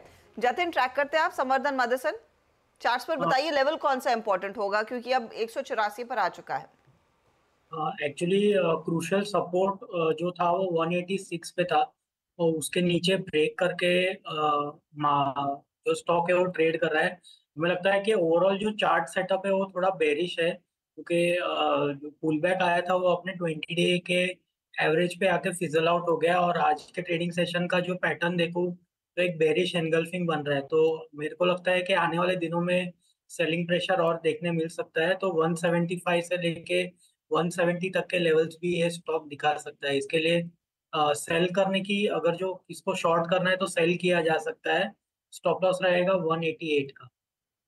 188 का स्टॉप लॉस लगाकर मंदी का ट्रेड लिया जा सकता है, क्योंकि 186 वो क्रूशियल लेवल था, उसके नीचे इस समय ट्रेड करता हुआ और ये 175 तक टूट सकता है।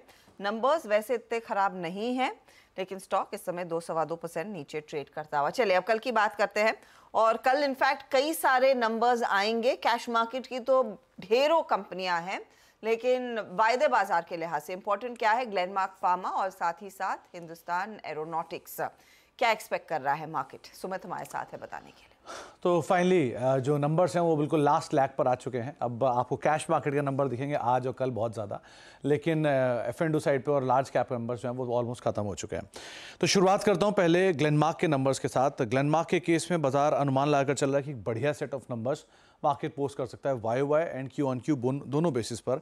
कंसोलिडेटेड बेसिस पर करीब 3295 करोड़ रुपए के आसपास की बिक्री और 291 करोड़ रुपए के आसपास का मुनाफा, जो कि एक लो बेस के सामने आएगा, इसलिए 111-162% के आसपास की बढ़त है। मार्जिन 18.5%, 14.5% के सामने आते हुए दिखाई पड़ेंगे और EBITDA भी करीब 612 करोड़, जो कि 40% के आसपास की बढ़त यहाँ पर दिख सकता है। लास्ट क्वार्टर के सामने भी नंबर बहुत स्ट्रांग आएंगे।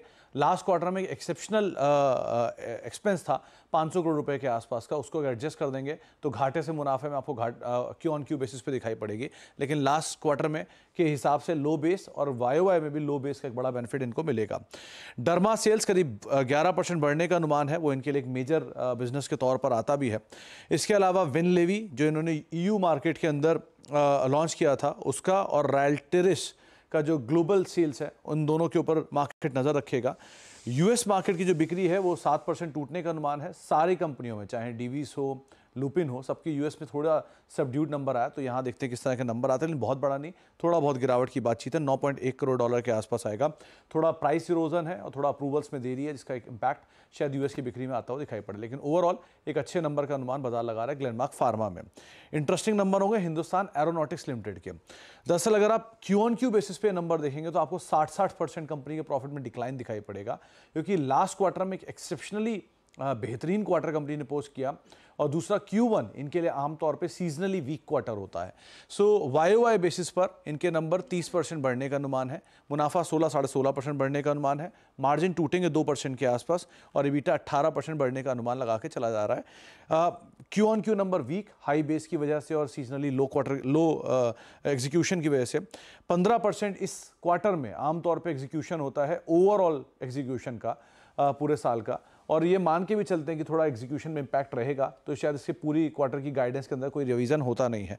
लेकिन लेट्स सी कैसे इन नंबर्स आते हुए दिखाई पड़ते हैं। मार्जिन करीब 26.5% के आसपास आने का अनुमान है, जो कि पिछले साल 32% था। इस साल के लिए 26-26.5% के आसपास अनुमान लगाकर चल रहे हैं। मैन्युफैक्चरिंग मिक्स के ऊपर नजर रखनी होगी।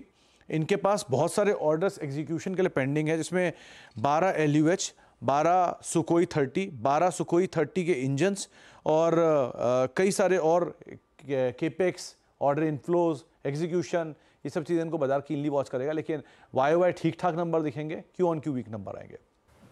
ओके HL, आपका सुमित बहुत बहुत शुक्रिया आपके दोनों नंबर से प्रकाश डालने के लिए। HL एक स्क्रीन पर रखिएगा एक बार, और मेरे ख्याल से मिड ऑफ जुलाई से ही ये स्टॉक काफ़ी डिस्ट्रीब्यूशन देख रहा है, बहुत डिस्ट्रीब्यूशन हुआ, बहुत अनवाइंडिंग है। 20 डे में थोड़ा, उसके बाद HL में टेक्निकली स्पीकिंग एक ज़माने बाद, मेरे ख्याल से नवंबर 2023 के बाद फर्स्ट टाइम कुछ बड़े नेगेटिव क्रॉसओवर्स डेवलप हो रहे हैं। मयूरेश, आपका HL पे टेक, पी नंबर्स और इस प्राइस पे? नहीं, नंबर्स की पहले राह देखूंगा। दूसरा, आई थिंक पिछले तिमाही तक आई थिंक एग्जीक्यूशन काफी अच्छी है। There is no two ways about it. जो ऑर्डर बुक इनके पास है structurally, I think they have well placed, not just for the next 2 years, for the next 7 to 8 years, पूरे डिकेड के लिए। हाउएवर ये एग्जीक्यूट कैसे करते हैं, क्या टाइमलाइंस पे ये डिलीवर कर पाते हैं, ये सारी चीजें बहुत इंपॉर्टेंट होगी इन टर्म्स ऑफ फाइनेंशियल परफॉर्मेंस। और ये ऑर्डर बुक एग्जीक्यूट करने के लिए वीरू जी, they will have to do some sort of an expansion, either greenfield or brownfield. Otherwise, जो fixed asset turnover है, that can have, assuming the capacities that they work at optimal level, एक assumption on that much of top line and that much of margins that they can post. So I think numbers in terms of structural story बरकरार है। numbers कैसे आते हैं देखना पड़ेगा, जैसे सुमित जी बता रहे थे। बट तीसरा, आई थिंक स्टॉक अच्छा खासा चल चुका है, तो थोड़ी सी मुनाफा वसूली जिनके पास है करने में कोई हर्ज नहीं।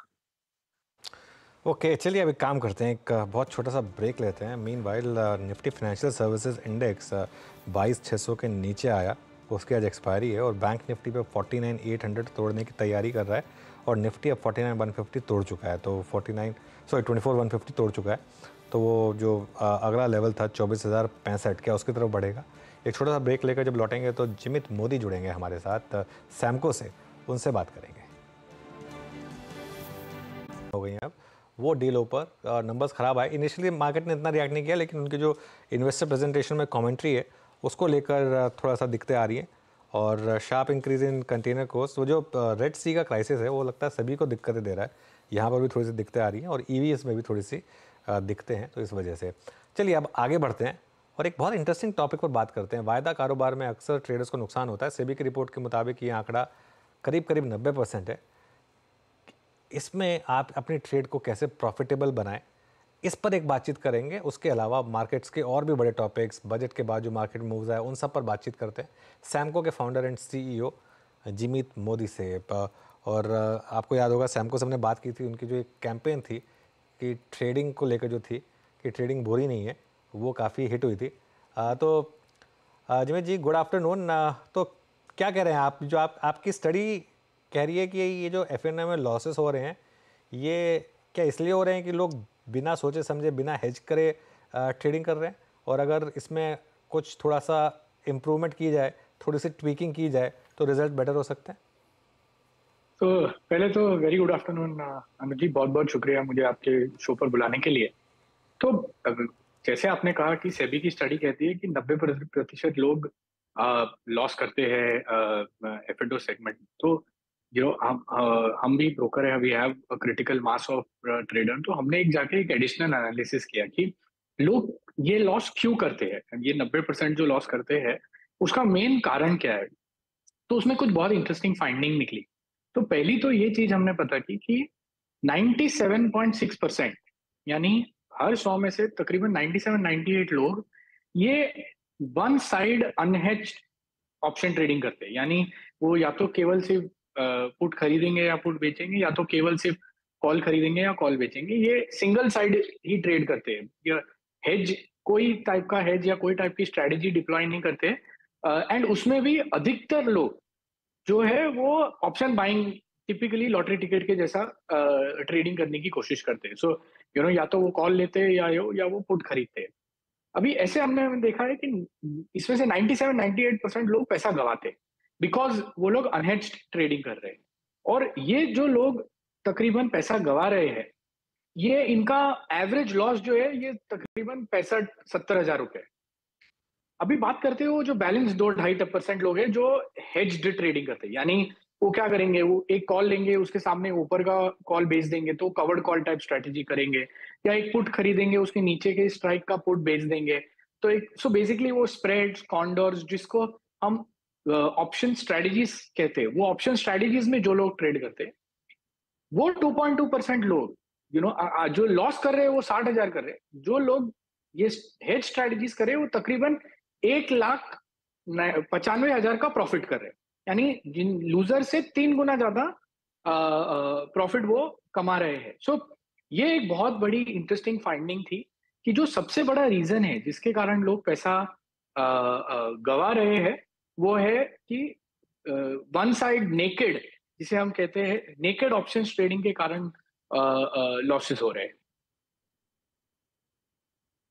ओके, तो ये प्रोडक्ट जो है, ये इसमें किस तरीके से काम होगा? क्या मार्जिन रिक्वायरमेंट्स थोड़े ज़्यादा होंगे? क्या आपकी इसमें कोई पर्टिकुलर फीस होगी? ये किस तरीके से एक्सेसिबल होगा? या सो हमने, बिकॉज ये फाइंडिंग हमने ढूंढी, तो हमने इसके वजह से एक प्रोडक्ट लॉन्च किया ऑप्शंस ब्रो करके। तो ये एक ऑप्शंस ट्रेडिंग प्लेटफॉर्म है, और bro is actually an acronym. इसका मतलब है, इसका B stands for build, R stands for research और O स्टैंड्स फॉर ऑप्टिमाइज। तो इसमें बेसिकली हम क्या कह रहे हैं कि किसी भी ट्रेडर को कि आप एक अपना व्यू सिलेक्ट कीजिए कि आपको लगता है बाजार में तेजी है या मंदी है। उसके बेसिस पे आपको एक series of options strategies present की जाएंगी, जो हाई रिस्क से लेके मॉडरेट रिस्क से लेके लो रिस्क तक अक्रॉस द बोर्ड आपको ऑप्शंस दिखेंगे। तो आप नेकेड जो ऑप्शन ट्रेडिंग कर रहे हो, जो आप वन साइड जिसमें आपको नुकसान हो रहा है, उसके बदले आप एक हेज्ड अप्रोच, एक स्ट्रेटेजी अप्रोच यूज करिए ऑप्शन ट्रेडिंग में, जिसके कारण आपका चांसेस ऑफ सक्सेस बढ़ सकता है। इसीलिए ये बिल्ड करिए, आप आपका व्यू बिल्ड करिए, रिसर्च करिए जो आप स्ट्रेटेजीज अवेलेबल है उसमें। अच्छा, उसमें भी आपको कई सारे ऑप्शंस मिलेंगे। एक कुछ लो मार्जिन वाले ऑप्शंस मिलेंगे जहां पे आपको शायद 5 से 25 हजार रुपए तक का मार्जिन लगेगा। कुछ हाई मार्जिन वाले ऑप्शंस मिलेंगे जहां पे आपको समझो 1.5 लाख से 1.5 लाख वाला की जो मार्जिन लगेगा उसकी स्ट्रेटेजीज मिलेंगी। प्रीमियम्स विल बी डिफरेंट, और जो रिस्क रिवॉर्ड है, प्रोबेबिलिटी है, वो सब ध्यान में रखते हुए आपको ऑप्शंस प्रेजेंट किए जाएंगे। तो अल्टीमेटली आप नेकेड ऑप्शंस ट्रेडिंग से एक स्ट्रेटेजी बेस्ड ट्रेडिंग पे मूव कर सकते हो। एंड एक्चुअली आज आपकी जो लोगों की गिनती 97% में हो रही है because of naked trading, you can actually become far more successful. और ये जो हमारा ऑप्शंस ब्रो ट्रेडिंग प्लेटफॉर्म है, इसके लिए हम कोई चार्ज नहीं करिए। This is embedded as a part of the Samco platform. इसके लिए हम कोई एडिशनल फीस नहीं ले रहे। जिमित जी, मतलब टेक्निकली आप एक सिंथेटिक ऑप्शन, मतलब सिंथेटिक फ्यूचर्स क्रिएट कर रहे हैं। मैं जानना चाहूँगा ये अवेलेबल सिर्फ इंडेक्स पे होगा या फिर स्टॉक्स पे भी होगा? क्योंकि स्टॉक्स पे ये भी होता है कि जिस कॉल को मुझे राइट करना है वहाँ पे लिक्विडिटी परसिस्ट नहीं करती, तो इसका ढांचा क्या होगा? So actually fantastic question. So ये जो पूरा प्लेटफॉर्म है ये बिल्ट है इंडेक्स ऑप्शंस के लिए भी और स्टॉक ऑप्शंस के लिए भी। तो जैसे आपने राइटली कहा कि कई सारे स्टॉक ऑप्शंस में लिक्विडिटी नहीं होती है, तो ये जो सिस्टम है जब आपको स्ट्रेटजीज बिल्ड करके जो स्ट्रेटजी के ऑप्शंस प्रेजेंट करता है वो ऑटोमेटिकली लिक्विडिटी का फिल्टर लगाता है कि कौन से स्टॉक ऑप्शन की स्ट्राइक में ओपन इंटरेस्ट है, किस में टर्नओवर हो रहा है, जो लिक्विड है। तो लेट से अगर आपको इस पर्टिकुलर स्टॉक पे भी आप अगर बुल कॉल स्प्रेड करना चाहते हैं तो प्लेटफॉर्म आपको जो लिक्विड ऑप्शन स्ट्राइक्स है उसी का कॉम्बिनेशन रेकमेंड करेगा।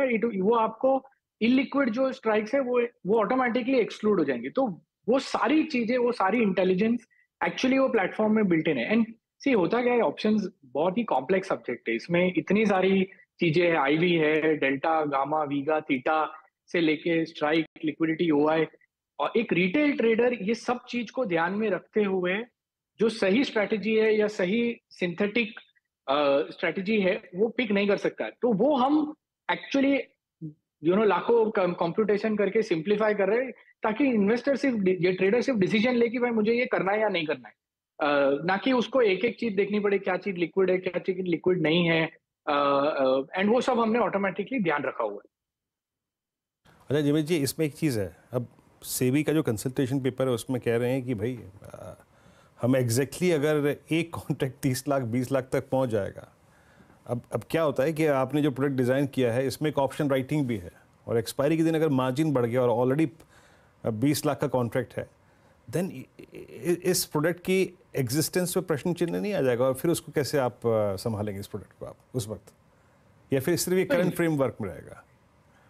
नहीं, सो इनफैक्ट एक्चुअली जो सेबी के कंसल्टेशन पेपर के जो रिकमेंडेशंस है उसके आने के बाद तो ये प्रोडक्ट की इंपॉर्टेंस या रिक्वायरमेंट और बढ़ जाएगी। क्योंकि क्या है, आज के तारीख में आप समझो निफ्टी का जो लॉट है वो निफ्टी में तकरीबन 18% मार्जिन लगता है। लेट से अगर किसी का कोई 5 लाख का लॉट है, 5 लाख पे 18%, 90,000 रुपया होता है। ये 5 लाख का लॉट जो भी साइज होगा वो 20 लाख का लॉट हो जाएगा।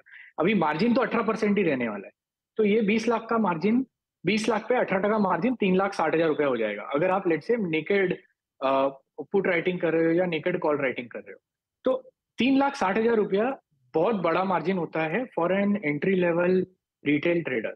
तो आप इसके लिए क्या कर सकते हो, बट अगर आप इसको एक हेज स्ट्रेटेजी में कन्वर्ट करते हो, लेट से अगर आपको कॉल राइट करना है बट आप उसके सामने एक ऊपर का पुट ले लेते हो एंड टू सम एक्सटेंट आपका जो टेल रिस्क है उसको हेज कर देते हो, तो ये जो आपकी मार्जिन की रिक्वायरमेंट है, बिकॉज आपने हेजिंग की है, ये 3,60,000 से मार्जिन की रिक्वायरमेंट 80,000 रुपया आ जाए।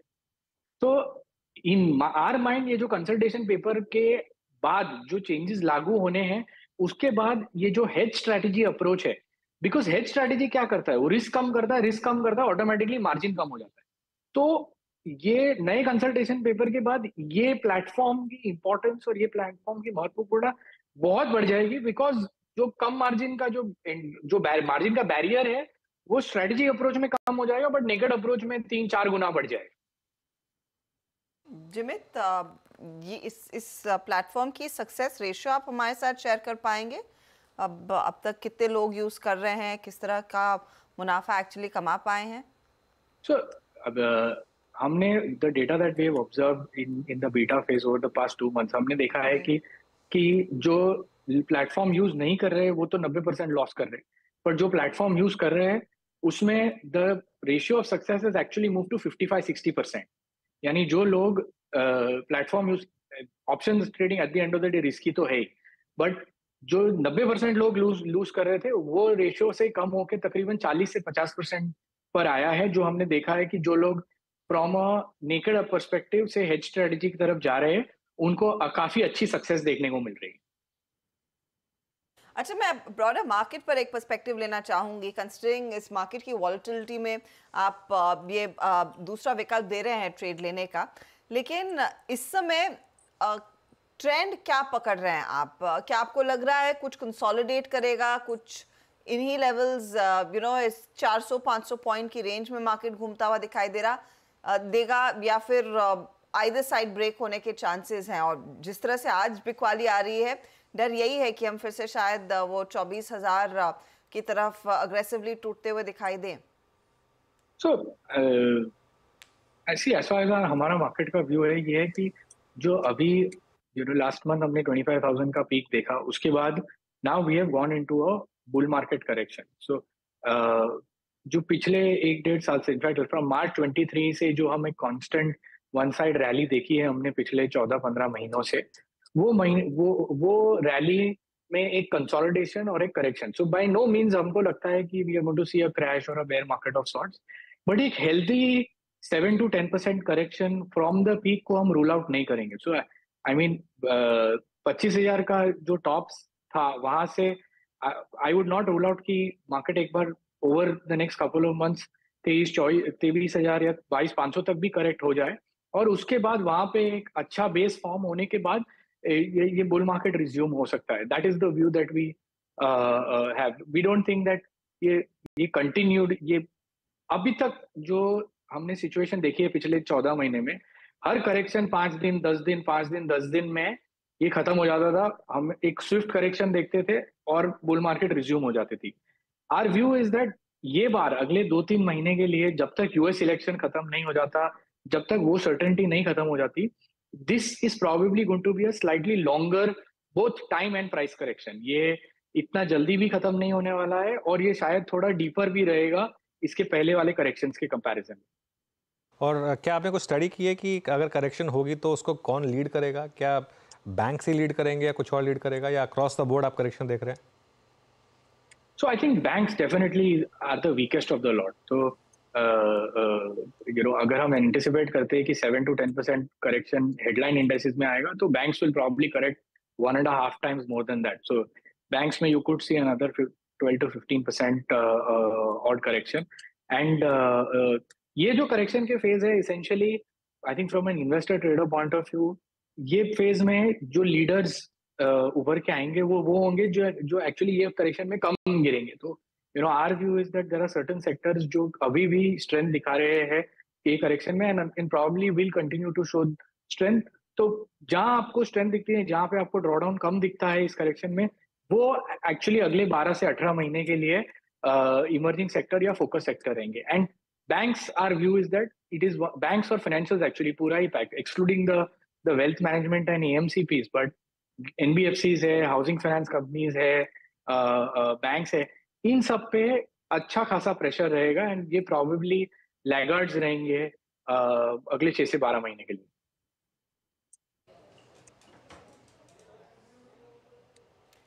जिमित, शुक्रिया हमारे लिए समय निकालने के लिए. जिमित मोदी अपनी राय देते हुए इस मार्केट पर, लेकिन डर यही है कि थोड़ा सा और लंबा खिंच सकता है ये प्रेशर. 24,125 के आसपास इस समय आपको निफ्टी दिखाई देगा, तो वो 24,150 को जो हमने ब्रीच किया, अब उसके नीचे और खिसकते हुए हम दिखाई दे रहे हैं. 200 पॉइंट का नुकसान, और 49,800 के आसपास निफ्टी बैंक भी आ चुका है. यतिन स्टूडियो में है तो डीलिंग रूम का जायजा ले लेते हैं, क्योंकि वीकनेस परसिस्ट कर रही है और अक्रॉस द बोर्ड दरअसल यहाँ पर हम देख रहे हैं मिड कैप्स में भी बिकवाली का दबाव बढ़ता हुआ. 450 पॉइंट नीचे. एक बार एडवांस डिक्लाइन रेशियो आपकी स्क्रीन पर आ जाएगा तो उसमें आपको साफ दिखाई देगा आज ब्रेथ कितनी वीकन हो गई है. 3 गिरने वाले शेयर है और उसके सामने मुश्किल से एक स्टॉक है जो पॉजिटिव टेरिटरी में ट्रेड करता हुआ दिखाई देगा. चलिए यतिन के पास चलते हैं. यतिन, बताइए डीलर्स किन स्टॉक्स पर फोकस कर रहे हैं? Good afternoon Arshada. देखिए, 2 स्टॉक्स जो आज फोकस में है, दोनों ही शॉर्ट साइड पे हैं, यानी जो बेचने की सलाह डीलर्स अपने क्लाइंट्स को दे रहे हैं. सबसे पहले अगर हम बात करें वेदांता, यहाँ डीलर्स एसटीबीटी की स्ट्रैटेजी दे रहे हैं. डीलर्स को लगता है मेटल स्टॉक्स में इन जनरल चाइनीज डेटा जो काफ़ी वीक आ रहा है, उसके चलते मेटल्स पे दबाव बनेगा. और वेदांता एक ऐसा स्टॉक है जहाँ डीलर्स को लगता है कि 2 से 3% की डाउनटिक रहनी चाहिए. तो बेसिकली 8 से 10 रुपये के डाउनसाइड के लिए डीलर्स यहाँ अपने क्लाइंट्स को जो है बिकवाली की सलाह दे रहे हैं. इसके अलावा हीरो मोटोकॉर्प शायद पोस्ट मार्केट नंबर्स आएंगे, और नंबर्स के पहले स्टॉक काफ़ी वीक दिखाई पड़ रहा है, लगभग डेज लो पे ट्रेड कर रहा है. काफ़ी सारे एचएनआईज यहाँ डीलर्स के हिसाब से रिजल्ट्स के पहले शॉर्ट पोजीशंस बना रहे हैं, क्योंकि उनको लगता है कि स्टॉक में 5150 5200 तक के लेवल्स आने चाहिए. तो रिजल्ट्स के पहले ये एक पर्टिकुलर स्टॉक है जहाँ शॉर्टिंग देखने को मिल रही है. ओके यतिन, बहुत बहुत शुक्रिया. तो ये इस समय डीलर्स की राय और 2 स्टॉक्स जिन पर एसटीबीटी की राय हो रही है, वेदांता और हीरो मोटोकॉर्प. चलिए बीटीएसटी एसटीबीटी ट्रेड्स भी लेते हैं. फिर गाबा सर, क्या कैरी करें? एक्चुअली कैरी करना चाहिए वही जो सुबह मेरा क्विक सिग्नल वाला था. मैरिको ट्रेड करा 659 पर. 652 का स्टॉप लॉस हुआ, 15-17 रुपए. Target upside 675, still valid Marico. Marico by side का ट्रेड। रचना जी बताइए, तेजी या मंदी? जी मंदी करेंगे हम, और वो करेंगे हम एसीसी के फ्यूचर्स में, जिसको हम शॉर्ट करेंगे फ्रॉम करंट लेवल्स ऑफ 2310 करीब 2320 पे ऐसे लगाएंगे, और डाउन साइड पे हमारा टारगेट होगा 2270 एंड 2250। ओके शिल्पा जी, आपका ट्रेड क्या रहेगा वेडनेसडे मॉर्निंग के लिए? सोनी जी माफ कीजिएगा सोनी जी, फिर माफी चाहूंगा आपसे। कोई बात नहीं। वीरेंद्र जी, यहाँ पे मेरा रहेगा एसटीबीटी रैमको सीमेंट में फ्यूचर्स में सेल कर सकते हैं करंट लेवल 790 पे। यहाँ पे स्टॉप लॉस रहेगा 804 का, और टारगेट है 770 का पहला टारगेट। उसके नीचे भी अगर सस्टेन करता है तो 760 755 के रेंज में एक बार नजर आ सकता है। सो सेल करते चलेंगे रैमको सीमेंट फ्यूचर्स पर। ओके श्रीकांत जी, आपका ट्रेड क्या रहेगा, लॉन्ग या शॉर्ट? बिल्कुल। खुद तो जैसे निफ्टी का सेटअप क्लोज हो रहा है, मुझे लगता है कि यहाँ पे टाटा स्टील ये एक स्टॉक ऐसा है कि जो अपने 200 डेज सिंपल मूविंग एवरेज के नीचे कंफर्टेबली क्लोज हो रहा है। पिछले 6-7 दिनों से इन्हीं लेवल्स के आसपास का सपोर्ट ले रहा था, लेकिन आज कंफर्टेबली इसके नीचे क्लोज हो रहा है। तो टाटा स्टील को शॉर्ट करके चले 148 149 में। स्टॉप लॉस हम यहाँ पे रखेंगे एट 152, और टारगेट्स नजर आते हैं एट 137। तो 137 के टारगेट्स हैं, टाटा स्टील को शॉर्ट करना है। ओके, तो टाटा स्टील में मंदी का ट्रेड, वो काउंटर भी करीब 2% नीचे है। मानस बताइए, आपका सौदा? तो देखिए, बिकवाली करने का ट्रेड होगा। स्टेट बैंक ऑफ इंडिया में बिकवाली करने का ट्रेड होगा। यहाँ पर अभी थोड़ी देर पहले 800 के पुट ऑप्शन की बात हुई थी, लेकिन आई थिंक एसटीपीटी के लिए इसके फ्यूचर में भी बिकवाली की जा सकती है। 811 के स्टॉप लॉस से स्टेट बैंक ऑफ इंडिया के फ्यूचर में बिकवाली करिए। 780 रुपए तक के टारगेट्स देखने को मिल सकते हैं।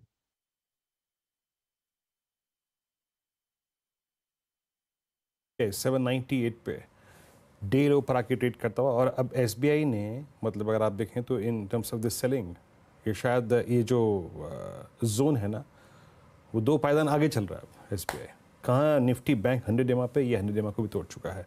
अनुज, जब आते हैं कल की अप्रोच पे, और काफ़ी ख़राब क्लोज की तरफ हम बढ़ रहे हैं, 24,132 और 49,817 एग्जैक्टली 100 EMA पे आप क्लोज की तैयारी करते हुए, क्या अप्रोच रहेगी इंडस्ट्रीज पे, और कल के लिए कुछ करें क्या अनुज? देखिए वीरू, क्लोज बहुत ख़राब है। आइडियली मैं ये कहूँगा कि ऐसी क्लोज में तो नॉर्मली शॉर्ट कैरी करना बनता है, लेकिन अब प्रॉब्लम क्या है, ये मार्केट हमारी इतनी वल्नरेबल है गैप अप गैप डाउन से, कि थोड़ा सा गैम्बल जैसा मामला हो जाएगा। लॉन्ग तो आप नहीं कैरी कर सकते ऐसी मार्केट में, ठीक है ना, क्योंकि इस बार जो हमारी सेलिंग है ना, वो ग्लोबल कारणों से नहीं है। मतलब पिछले हफ्ते तो हम ये डरते थे कि डाउ फ्यूचर क्या कर रहा है, यूएस ऊपर खुलेगा नीचे खुलेगा। इस बार तो पूरी स्टेबिलिटी थी ग्लोबल मार्केट में। ये तो हमारे अपने कारण है, चाहे HDFC बैंक हो, चाहे वो सेबी वाला मामला हो, जो भी है। तो इस बार हमारे डोमेस्टिक कारणों से हम गिर रहे हैं। मैं कहूँगा कि वेट एंड वॉच है। देखिए, एक व्यू होता है, मेरा व्यू था कि हम अगस्त में ऑल टाइम हाई हिट करेंगे, लेकिन विद द स्टॉप लॉस कि पिछले हफ्ते का लो बचना चाहिए। अब 24,150 के हम नीचे बंद हो रहे हैं, तो क्लोज काफ़ी ख़राब है। और पिछले हफ्ते के जो लो थे 23,890 23,900 के आसपास, अब उससे हम टेक्निकली ज़्यादा दूर नहीं है, सिर्फ 200-250 पॉइंट दूर हैं। तो एक बार देख लें वो लेवल्स बच रहे हैं या नहीं बच रहे हैं। प्लस बैंक निफ्टी की क्लोज काफ़ी ख़राब है वीरू। बैंक निफ्टी, अब आप कहने को कह सकते हैं कि आपने फिर 100 EMA डिफेंड कर लिया, इसको डिफेंड करना नहीं कहते, उसी लेवल पे बंद हो रहे हैं, तो क्लोज ख़राब है। तो इसके लिए थोड़ा संभल कर चलें। जी हाँ, कैरी कुछ मत करिए फिलहाल, और कल आके फिर देखेंगे, क्योंकि क्लोज काफ़ी ख़राब है। एग्जैक्टली आप क्लोज हो रहे हैं 100 EMA पे, लेकिन इसको क्लोज नहीं कहा जाएगा, इसको आप एक तरीके से सरेंडर करके जा रहे हैं। एसबीआई का मानस ने शॉर्ट पुट का जिक्र, ये लॉन्ग पुट का जिक्र किया था और शॉर्ट का जिक्र किया था, और आप ये देखिए कि ये क्लोज हमारा निफ्टी पे 24,131 तब आ रहा है जब रिलायंस, आज ज़रा एक बार रिलायंस इंडस्ट्रीज़ को स्क्रीन पे रखेंगे। रिलायंस इंडस्ट्रीज़ ये करीब 2926 पे क्लोज हो रहा है। ये स्टेबल रहा, फिर भी इसने आज इस कोलैप्स में कोई पार्टिसिपेट नहीं किया। रिलायंस स्टेबल था, लेकिन HDFC बैंक अपने साथ साथ आई थिंक पूरे बैंक निफ्टी को कोलैप्स करा के ले गया। इनफैक्ट उसके बाद SBI में भी सेलिंग काफ़ी बड़ी। एक स्टॉक और लेके आइएगा आई थिंक, जो अब काफ़ी वीक पड़ रहा है और जिसपे एक ब्रेकडाउन का खतरा है। रचना जी, ज़रा एक बार देखिएगा पॉलीकैब। पॉलीकैब में साइंस ऑफ डिस्ट्रीब्यूशन मिल ही रहे थे, और आज इसने पिछले 5 दिन की रेंज को भी तोड़ा। और आज स्क्रीन पे आप एक चीज़ रीड कर रही होंगी कि जो बिग टिकट साइज काउंटर्स थे वो खाली हो रहे हैं थोड़े से।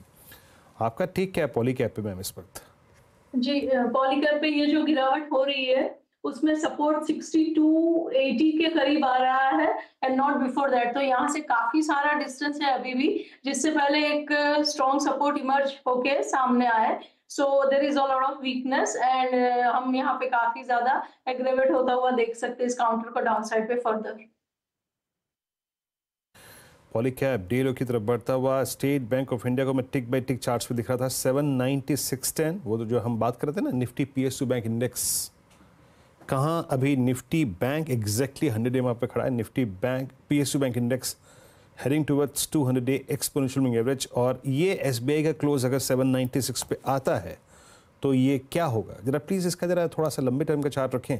जी हाँ, हमने ये क्लोज ऑलमोस्ट दिया है अब 6 अगस्त के क्लोज के नीचे, यानी ये हमारा 4 जून के बाद सबसे लोवेस्ट क्लस्टर का क्लोज है स्टेट बैंक ऑफ इंडिया में। टिक बाय टिक चार्ट्स पे कोलैप्स होता हुआ। इस बीच जरा एक बार हीट मैप लेके आइएगा, आज का डेरिवेटिव हीट मैप क्या कह रहा है, किन किन काउंटर्स में और किन किन काउंटर्स में शॉर्ट लॉन्ग अनवाइंडिंग और शॉर्ट कवरिंग थी। इस क्रम में सबसे ऊपर आपके पहले स्क्रीन पे आएंगे डिजिट्स क्या कह रही हैं। लॉन्ग हार्डली 11 और शॉर्ट कवरिंग 22। शॉर्ट का नंबर काफ़ी कैपिटलाइज हुआ, आज काफ़ी बढ़ा, काफ़ी वाइल्ड फिगर्स थी, और सेम केस था 80 लगभग 79 लॉन्ग अनवाइंडिंग। आते हैं जरा एक बार एक एक करके स्लाइड्स में देखते हैं कि लॉन्ग कहाँ थे। नो डाउट आज बलरामपुर चीनी, अरविंदो फार्मा, मैरिको और Berger paints, Tata consumer, FMCG में फिर भी एक रहा था, स्पेशली मैरिको, वो बांग्लादेश वाला फैक्टर था। अगर आप अदर देन दैट देखें, बलरामपुर चीनी में शॉर्ट कवरिंग, हिंदुस्तान कॉपर में शॉर्ट कवरिंग, टाइटन, डिक्सन और इप्का लैब में शॉर्ट कवरिंग, लेकिन पेन कहाँ था, शॉर्ट बिल्डअप और लॉन्ग अनवाइंडिंग। अगर आप इन दो शीट्स को देखें तो यहाँ पे आपको नजर आएगा आरती इंडस्ट्रीज पोस्ट नंबर्स और कॉन कॉल के बाद आज क्रैक हुआ, क्रैक नहीं इनफैक्ट इसे क्रैश कहते हैं, 15% नीचे। और आज के वॉल्यूम्स, मतलब मैं कुछ देर में आपको एक्सप्लेन करूँगा, लेकिन मल्टीपल टाइम्स अगर आप देखें वॉल्यूम्स थे आज यहाँ पे। उसके बाद चंबल फर्टिलाइजर्स, ज़ायरस लाइफ, दीपक नाइट्राइट, नवीन फ्लोरिन, आरती ने अपने साथ पूरे सेक्टर को अगर आप देखें आज एक रिवर्सल दिया। उसके बाद Obra realty, India mart, Vodafone idea, BPCL और बिरला सॉफ्ट, ये सभी काउंटर्स आज क्रैक हुए। जरा आरती का ऐसे में जो जायज़ा ले रहा था कि आज का ये क्लोज जिस जहाँ पे इसको लेके आया है, इसके पीछे वॉल्यूम्स कितने थे, एक बार मैं ड्रॉ करूँगा उस पिक्चर को, लेकिन वॉल्यूम्स डेरिवेटिव्स में कल की तुलना में आप एक अंदाज़ा लगा के चलिए कि लगभग 3 गुना से 4 गुना वॉल्यूम कल की तुलना में थे। हर्षदा, और आरती में आज इतनी बिकवाली आई है, इतना बिखर चुका है अकाउंट अप वीरो, ये पोजीशंस 154% की आती हुई तो वायदे बैन में जाता हुआ दिखाई दे सकता है कल, जो अपडेट हम गैदर कर रहे हैं। और इसके साथ फिर जंपल फर्टिलाइजर 99% की पोजीशंस आ चुकी है यहाँ पर, और जीएनएफसी, आई थिंक जीएनएफसी की कल भी हम चर्चा कर रहे थे लेकिन वो गया नहीं बैन में, ये 92% की पोजीशंस यहाँ पर आती हुई दिखाई दे रही हैं।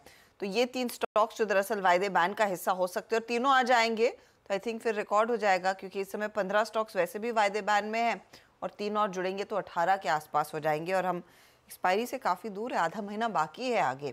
तो ये इनफैक्ट स्थिति इस समय उभर कर आ रही है। एक तो और ट्रेड्स आपकी स्क्रीन पर रखते हैं। हिंडाल्को देखिएगा 1.5% के नुकसान पर, नंबर्स हमने पढ़े थे कार्यक्रम की शुरुआत में, 1.5% की गिरावट यहाँ पर आई, और कंसिडरिंग वैसे भी टाटा स्टील पर एक शॉर्ट कॉल आ चुका है। सोनी बताइए, क्या जेएसडब्ल्यू स्टील, हिंडाल्को, इन बाकी मेटल प्लेज में भी वो वीकनेस आगे आपको और बढ़ती दिखाई दे रही है कल वाले सत्र में? जी डेफिनेटली हर्षदा जी, यहाँ पे मुझे लगता है कि एंटायर मेटल स्पेस में थोड़ा सा अभी सेलिंग प्रेशर कंटिन्यू रहेगा, कल तक भी एक्सटेंड हो सकता है। जेएसडब्ल्यू स्टील में हम देख सकते हैं कि 925 930 के रेंज पे काफी अच्छा रेजिस्टेंस है, उसको क्रॉस नहीं कर पाया है। अभी इमीडिएटली हम देखेंगे तो 900 पे एक सपोर्ट ले सकते हैं, बट अगर उसको ब्रेक करता है कल के सत्र में तो मुझे लगता है यहाँ से 880 870 के रेंज को टेस्ट कर सकता है। सो एक कंडीशनल सेल का यहाँ पे ट्रेड ले सकते हैं, अगर 900 के नीचे जाता है तो वहां पे आप सेल कर सकते हैं 870 टारगेट के लिए, 920 स्टॉप लॉस के साथ उसको कैरी कर सकते हैं। लाइकवाइज यहाँ पे स्ट्रक्चर बाकी के मेटल काउंटर में भी नजर आ सकता है, वेदांत भी काफी वीक नजर आ रहा है, यहाँ पे जेएसडब्ल्यू स्टील, जिंदल स्टील में भी काफी ब्रेकडाउन नजर आ रहा है। तो ये सारे मेटल्स हैं जहां पर हमने देखा बिकवाली की पोजीशंस बढ़ती हुई।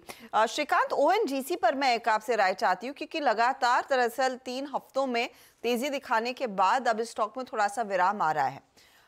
335 के आसपास आज, और ये डे लो के करीब ही आई थिंक क्लोज होगा, वो नियरली 332 के आसपास, 333 के बीचों बीच था। कंस्ट्रिंग यहाँ पर अच्छी पैसे पहले बने हैं, अब आज का करेक्शन क्या इशारा कर रहा है कि कुछ और ये मंदी की तरफ जा सकता है, नियर टर्म में कुछ करेक्ट हो सकता है? बिल्कुल। तो देखिए ओएनजीसी में वैसे हमने काफी अच्छा परफॉर्मेंस देखा था और मुझे लगता है कि अभी भी ये स्टॉक अपने स्ट्रॉन्ग अप ट्रेंड में है, बट चूंकि मार्केट में करेक्शन है और स्टॉक ऑलरेडी अपने प्रीवियस हाई के काफी नजदीक जाने के बाद रिवर्स हुआ है, तो ये करेक्शन हो सकता है। 325 यानी कि यहाँ से 10-15 रुपए का करेक्शन हो सकता है, लेकिन अगर यहाँ से थोड़ी अगर लंबी अवधि का नजरिया है तो मुझे लगता है कि स्टॉक 400 रुपए के करीब जा रहा है। और क्रूड में हमने अभी हाल ही के दिनों में अच्छी खासी तेजी भी देखी है, तो हमें लगता है कि इसे पर्टिकुलरली ये पर्टिकुलर स्टॉक को बाय ऑन डिप्स की स्ट्रेटेजी में रखना चाहिए और 325 के करीब इसमें लॉन्ग पोजीशन बनानी चाहिए। ओके, तो डिप का फायदा उठाना चाहिए क्योंकि अभी भी ये जो इसकी ट्रैजेक्टरी तेजी की तरफ बनी थी वो इंटैक्ट है, और अगर हाल फिलहाल में करेक्ट हो रहा है अच्छी तेजी के बाद तो शायद एक मौका बनेगा यहाँ पर पोजीशन लेने का। आई थिंक कार्यक्रम की शुरुआत में हम टाइटन डिस्कस कर भी रहे थे, जो श्रीकांत ने कहा 3385 के आसपास ये क्लोज आता हुआ, तो ये थोड़ा सा रेजिलेंट रहा है। और अपोलो हॉस्पिटल नंबर से पहले थोड़ा सा एक्शन में, Apollo hospital, doctor Reddy's, Tata consumer, कुछ डिफेंसिव काउंटर्स में आज फिर से खरीदारी हुई है। ब्रिटानिया, नेस्ले भी उसमें आप जोड़ सकते हैं। तो कुछ एफएमसीजी प्लेयर्स और कुछ फार्मा कंपनियां और एक हॉस्पिटल स्टॉक जहां पर हमने देखा है कुछ पोजीशंस बनी हैं। रचना जी, जाते जाते अपोलो हॉस्पिटल, कंसिडरिंग आज मार्केट बंद होने के बाद नंबर्स आने वाले हैं, ये बताइए कुछ ट्रेड कैरी करने लायक हो रहा है या फिर जो भी है आज के आज निपटा के जाए? जी, रिजल्ट ऐसी चीज है जो सिचुएशंस को चेंज कर सकता है, तो आप अगर रिजल्ट से पहले कैरी करते हैं तो ये रिस्क तो आप एज्यूम कर ही रहे हैं कि थिंग्स जो अभी दिख रही है और जो रिजल्ट के बाद दिखेगी वो बिल्कुल अलग हो सकती है। बट नेवरदलेस फिलहाल जो उसकी सिचुएशन है वो देखते हुए यही लग रहा है कि 6630 के ऊपर अगर ये निकलेगा, अभी 6600 के करीब है, तो ये पॉजिटिव होगा और उसके बाद काफी ऊपर जा सकता है, लेकिन जब तक 6630 के नीचे है तब तक वीकनेस है। ओके, चलिए अब 2 मिनट बचे हैं मार्केट क्लोजिंग में और वॉल की तरफ चलते हैं और देखते हैं मार्केट क्लोज। खराब क्लोज, काफ़ी खराब क्लोज एक्चुअली, 215 पॉइंट नीचे। काफ़ी खराब मैंने इसलिए ऐड किया क्योंकि आज ये जो गिरावट है ये विदाउट एनी ग्लोबल ओवरहैंग की वजह से आई, पूरे के पूरे हमारे फैक्टर्स की वजह से 200 पॉइंट निफ्टी गिरता हुआ। और बैंक निफ्टी देखिए एक बार फिर से 49,800 बचा लिया, लेकिन ख़राब थी, क्लोज ख़राब थी 49,854 पर। आईटी थोड़ा सा बचा रहा, towards the end almost flat line पर बंद हुआ। मिड कैप इंडेक्स करीब 0.8% नीचे बंद हुआ। स्मॉल कैप इंडेक्स आएगा आपकी स्क्रीन पर, वहाँ पर भी गिरावट थी आज। तो ब्रॉडर मार्केट भी ख़राब थी और एडवांस डिक्लाइन करीब 580, 1840, 1.3% स्मॉल कैप इंडेक्स नीचे बंद था। सेक्टोरल हीट मैप देखते हैं एक बार जरा। सेक्टोरल ब्रेड, सारे सेक्टर्स रेड में थे, सारे के सारे सेक्टर्स।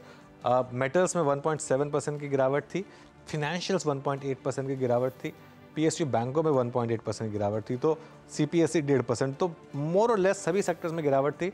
सिर्फ एक आईटी, जैसे मैंने कहा, कुछ हद तक बचा हुआ था, और फार्मा। आईटी और फार्मा ये 2 ऐसे सेक्टर्स हैं, और कुछ हद तक एफएमसीजी जो डिफेंसिव है, तो डिफेंसिव में थोड़ी सी रिलेटिव आउट परफॉर्मेंस थी कंपैरेटिवली। निफ्टी का हीट मैप लेकर आते हैं और सबसे नीचे HDFC बैंक 3.5% नीचे, सबसे ज़्यादा इम्पैक्ट मार्केट पर डाला। हालांकि towards the end BPCL top loser था 3.5%। Shriram finance, HDFC life, Tata steel, ONGC, Adani enterprises, SBI, Bajaj finance, Grasim, Tata Motors, ये कुछ और स्टॉक्स थे जिनकी वजह से मार्केट के ऊपर काफ़ी सेलिंग प्रेशर आया। Larsen and Toubro, ICICI bank. Upside में टाइटन 2% का इजाफा टाइटन में, ये काफ़ी शानदार मूव था एक्चुअली। उसके अलावा Apollo hospitals, Tata consumer, doctor Reddy's और HCL टेक्नोलॉजीज। तो फाइनली आज का एक पेनफुल सेशन बंद हुआ। मार्केट 24,140 पर जाकर टिका है 200 पॉइंट के नुकसान के साथ, जैसे अनुज ने बताया, और ये इंटरनल्स ही थे जिसने मार्केट को पूरी तरह से हिलाया है। चलिए, इसी के साथ हम सब आपसे लेंगे इजाज़त। कंसिडरिंग आज का सत्र वीक था, कल देखते हैं क्या क्यूज़ लेकर आते हैं, क्योंकि ग्लोबल पिक्चर इतनी बिगड़ी हुई नहीं है। डाउ फ्यूचर्स, नैस्डैक फ्यूचर्स सब तेज़ी की तरफ ही इशारा कर रहे हैं। अनुज, वीरू और मुझे दीजिए इजाज़त। ध्यान रखिएगा, खबरों का सिलसिला जारी रहेगा CNBC आवाज़ पर, तो आप बने रहें हमारे साथ।